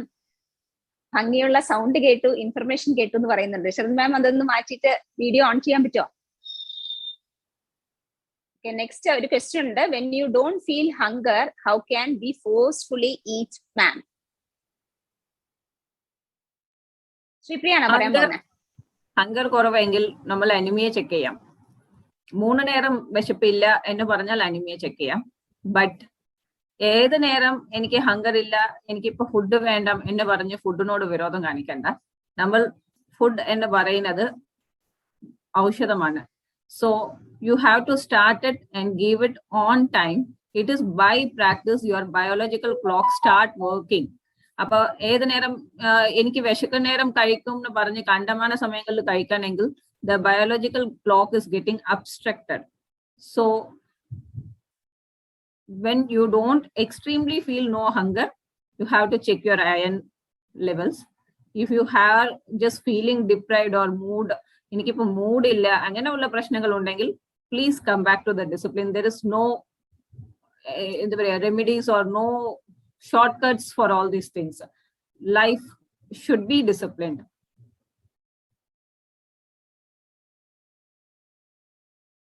എന്നോട് എന്തെങ്കിലും ക്വസ്റ്റ്യൻ ചോദിക്കാനുണ്ടോ?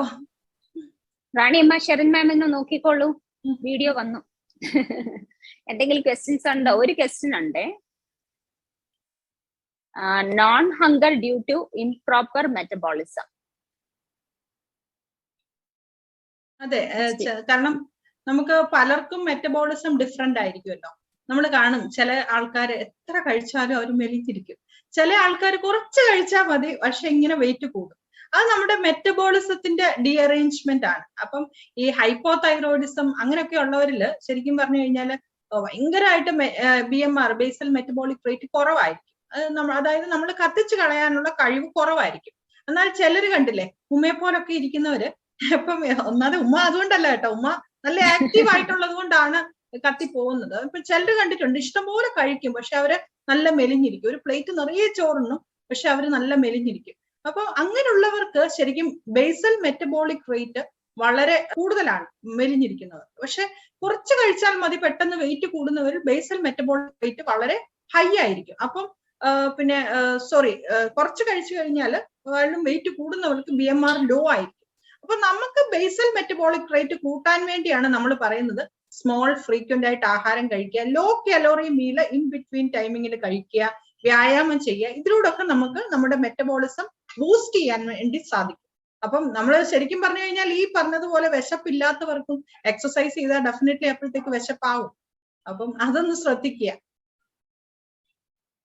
അതുപോലെ ഈ മെറ്റബോളിസം എന്ന് പറയുന്നത് വളരെ ഒരുപാട് പേര് പറയാറുണ്ട്, ഞാൻ ഒന്നും കഴിക്കാറില്ല പക്ഷെ എന്നാലും തടി വെക്കുന്നു എന്ന്. പക്ഷെ അത് നമ്മൾ ഈ പറഞ്ഞാലും പ്രായം കൂടുന്തോറും നമ്മുടെ മെറ്റബോളിസം കുറയും. പക്ഷെ നമ്മൾ റിവേഴ്സിങ് ദ ഏജിങ് എന്ന് പറയുന്നത് അതാണ്. നമ്മൾ എക്സസൈസ് ചെയ്ത് നമ്മൾ കഴിക്കുന്ന ഫുഡ്, അതായത് ഈ ഹോൾസം മീൽ എന്ന് പറയുന്ന മെറ്റബോളിസം കൂട്ടാനുള്ള ഒരു ഫുഡും കൂടെയാണ്. ഈ നമ്മൾ പ്രോസസ്ഡ് ഫുഡ് കഴിക്കുമ്പോൾ അത് വീണ്ടും മെറ്റബോളിസത്തിനെ കുറയ്ക്കും. അപ്പൊ നമ്മുടെ മീല് നല്ല ഹോൾസം, ഒരുപാട് ഫൈബർ ഒക്കെ ഉള്ള തവിടുള്ള ഭക്ഷണം കഴിക്കുമ്പോൾ അത് നമ്മുടെ ഇന്റേണൽ ഓർഗൻസിന് കൂടുതൽ പണി കൊടുക്കുകയാണ്. അപ്പൊ നമ്മൾ വെളിയിൽ എക്സസൈസ് ചെയ്യുന്ന പോലെ തന്നെ ഇന്റേണൽ ഓർഗൻസിന് പണി കൊടുക്കുമ്പോൾ നമ്മുടെ മെറ്റബോളിസം കൂടും. അപ്പം പ്രോപ്പർ ആയിട്ട് ഹെൽത്തി ഹോൾസം ഈറ്റിംഗ് നമുക്ക് മെറ്റബോളിസം കൂട്ടാൻ നല്ലതാണ്. എക്സസൈസ് ചെയ്യുന്നത് നമുക്ക് മെറ്റബോളിസം കൂട്ടാൻ നല്ലതാണ്. അങ്ങനെയൊക്കെ ചെയ്യുമ്പോൾ നമുക്ക് മെറ്റബോളിസം കൂട്ടാം. പക്ഷെ അൺഹെൽതി ഫുഡ് ഹാബിറ്റ്സ് നേരെ അതിനെ കുറയ്ക്കും. ഒരു പണിയും ചെയ്യാതിരിക്കുമ്പോൾ അത് നമ്മുടെ മെറ്റബോളിസം കുറയ്ക്കും. പ്രായം കൂടുമ്പോൾ നമുക്ക് മെറ്റബോളിസം കുറയും. പക്ഷെ പ്രായം കൂടുന്നത് നമുക്കൊന്നും ചെയ്യാൻ പറ്റില്ല. പക്ഷെ നമുക്ക് കൺട്രോൾ ചെയ്യാൻ പറ്റുന്ന ഫാക്ടേഴ്സ് ആയ ഫുഡ്, എക്സസൈസ്, ഇതൊക്കെ നമ്മൾ ശ്രദ്ധിക്കാൻ പറ്റുമെങ്കിൽ ഡെഫിനറ്റ്ലി നമുക്ക് മെറ്റബോളിസം ഹൈ ആയിട്ട് വെച്ചിരിക്കാൻ പറ്റും. അത് ഒരു ഹെൽതി പേഴ്സണാലിറ്റി, ഹെൽതി ഒരു സിസ്റ്റത്തിന്റെ ഒരു ഇൻഡിക്കേഷൻ ആണ്. Okay, so I think we can wind up. Is Rose there? Personal message അയച്ചിട്ടുണ്ട്. തവിടും ഉള്ള കാര്യങ്ങളൊക്കെ നമ്മൾ ഹോൾസം ആയിട്ട് കഴിക്കാൻ പറയുമ്പോഴത്തേക്ക് people say that is it not for animals, is that for you? നമുക്ക് ഹ്യൂമൻ ബീങ്സ് ഉള്ളതാണോ എന്ന് ചോദിക്കുന്നത്. അതെ, എനിക്ക് തോന്നുന്ന ക്വസ്റ്റ്യൻ ചോദിച്ച ആള് നോൺ വെജിറ്റേറിയൻ നല്ല ഇഷ്ടപ്പെടുന്ന ആളായിരിക്കും. അവരാണ് കൂടുതൽ ഈ വെജിറ്റേറിയൻ ഭക്ഷണങ്ങൾ കഴിക്കുന്നവരെ കളിയാക്കും. ഈ പുല്ലും വയ്ക്കോലൊന്നും എനിക്ക് വേണ്ട, എനിക്ക് ചിക്കനും മട്ടണും ഒക്കെ മതി എന്ന് പറയുന്നത്. കാര്യം കൂടി അവർ ഓർക്കണം, human beings is also animals. അതെ അതെ, അതുകൊണ്ട് ഡെഫിനറ്റ്ലി നമുക്ക് നോൺ വെജിറ്റേറിയൻ കഴിക്കാം. പക്ഷെ അതിന്റെ കൂടെ തന്നെ നമ്മൾ ഈ വെജിറ്റബിൾസും കൂടെ ഇൻക്ലൂഡ് ചെയ്തിട്ടുള്ള ഒരു ഡയറ്റ് ഇസ് ഓൾവേസ് ബെറ്റർ. അത്രേ ഉള്ളൂ. Okay. Uma, can I just say a point? Yes, Jayanti. Actually, this exact question what I was asking, no, not feeling hungry. If you remember, this is one thing which I had told you when I met you. I never used to feel hungry, and I was thinking that was a positive sign. You're not feeling hungry, so it means you're healthy. But as you rightly said, my metabolism was very bad. So my intake of protein was not good. My food was not balanced. Like basically, it was lacking protein a lot. So once that was corrected, now I systematically I feel hungry after 3 to 4 hours of a meal. Naturally, I start feeling hungry. So this sense of hunger was not there in me for quite some years. So even though my intake was food was very less, maybe because of the metabolic low rate, my fat was not burning and my weight was not reducing. So when the food was corrected properly by Uma, it got back into the place. Like now I feel hungry. So feeling of non-hunger is not a good symptom actually. So it is an indicative that your metabolism is not proper. That's what I understood after Uma, she guided me into this. So I think if somebody feels like that, they have to consult a nutrition and then check whether the diet is in properly balanced or not. Thank you. Jayanti is a very obedient client of mine. So whatever tips I have given, 100% she has absorbed and following it in her life. That's why she is feeling that difference in her life. And I'm sure that whoever is following all this healthy diet and lifestyle changes in their personal life, physically and mentally, they'll start feeling better.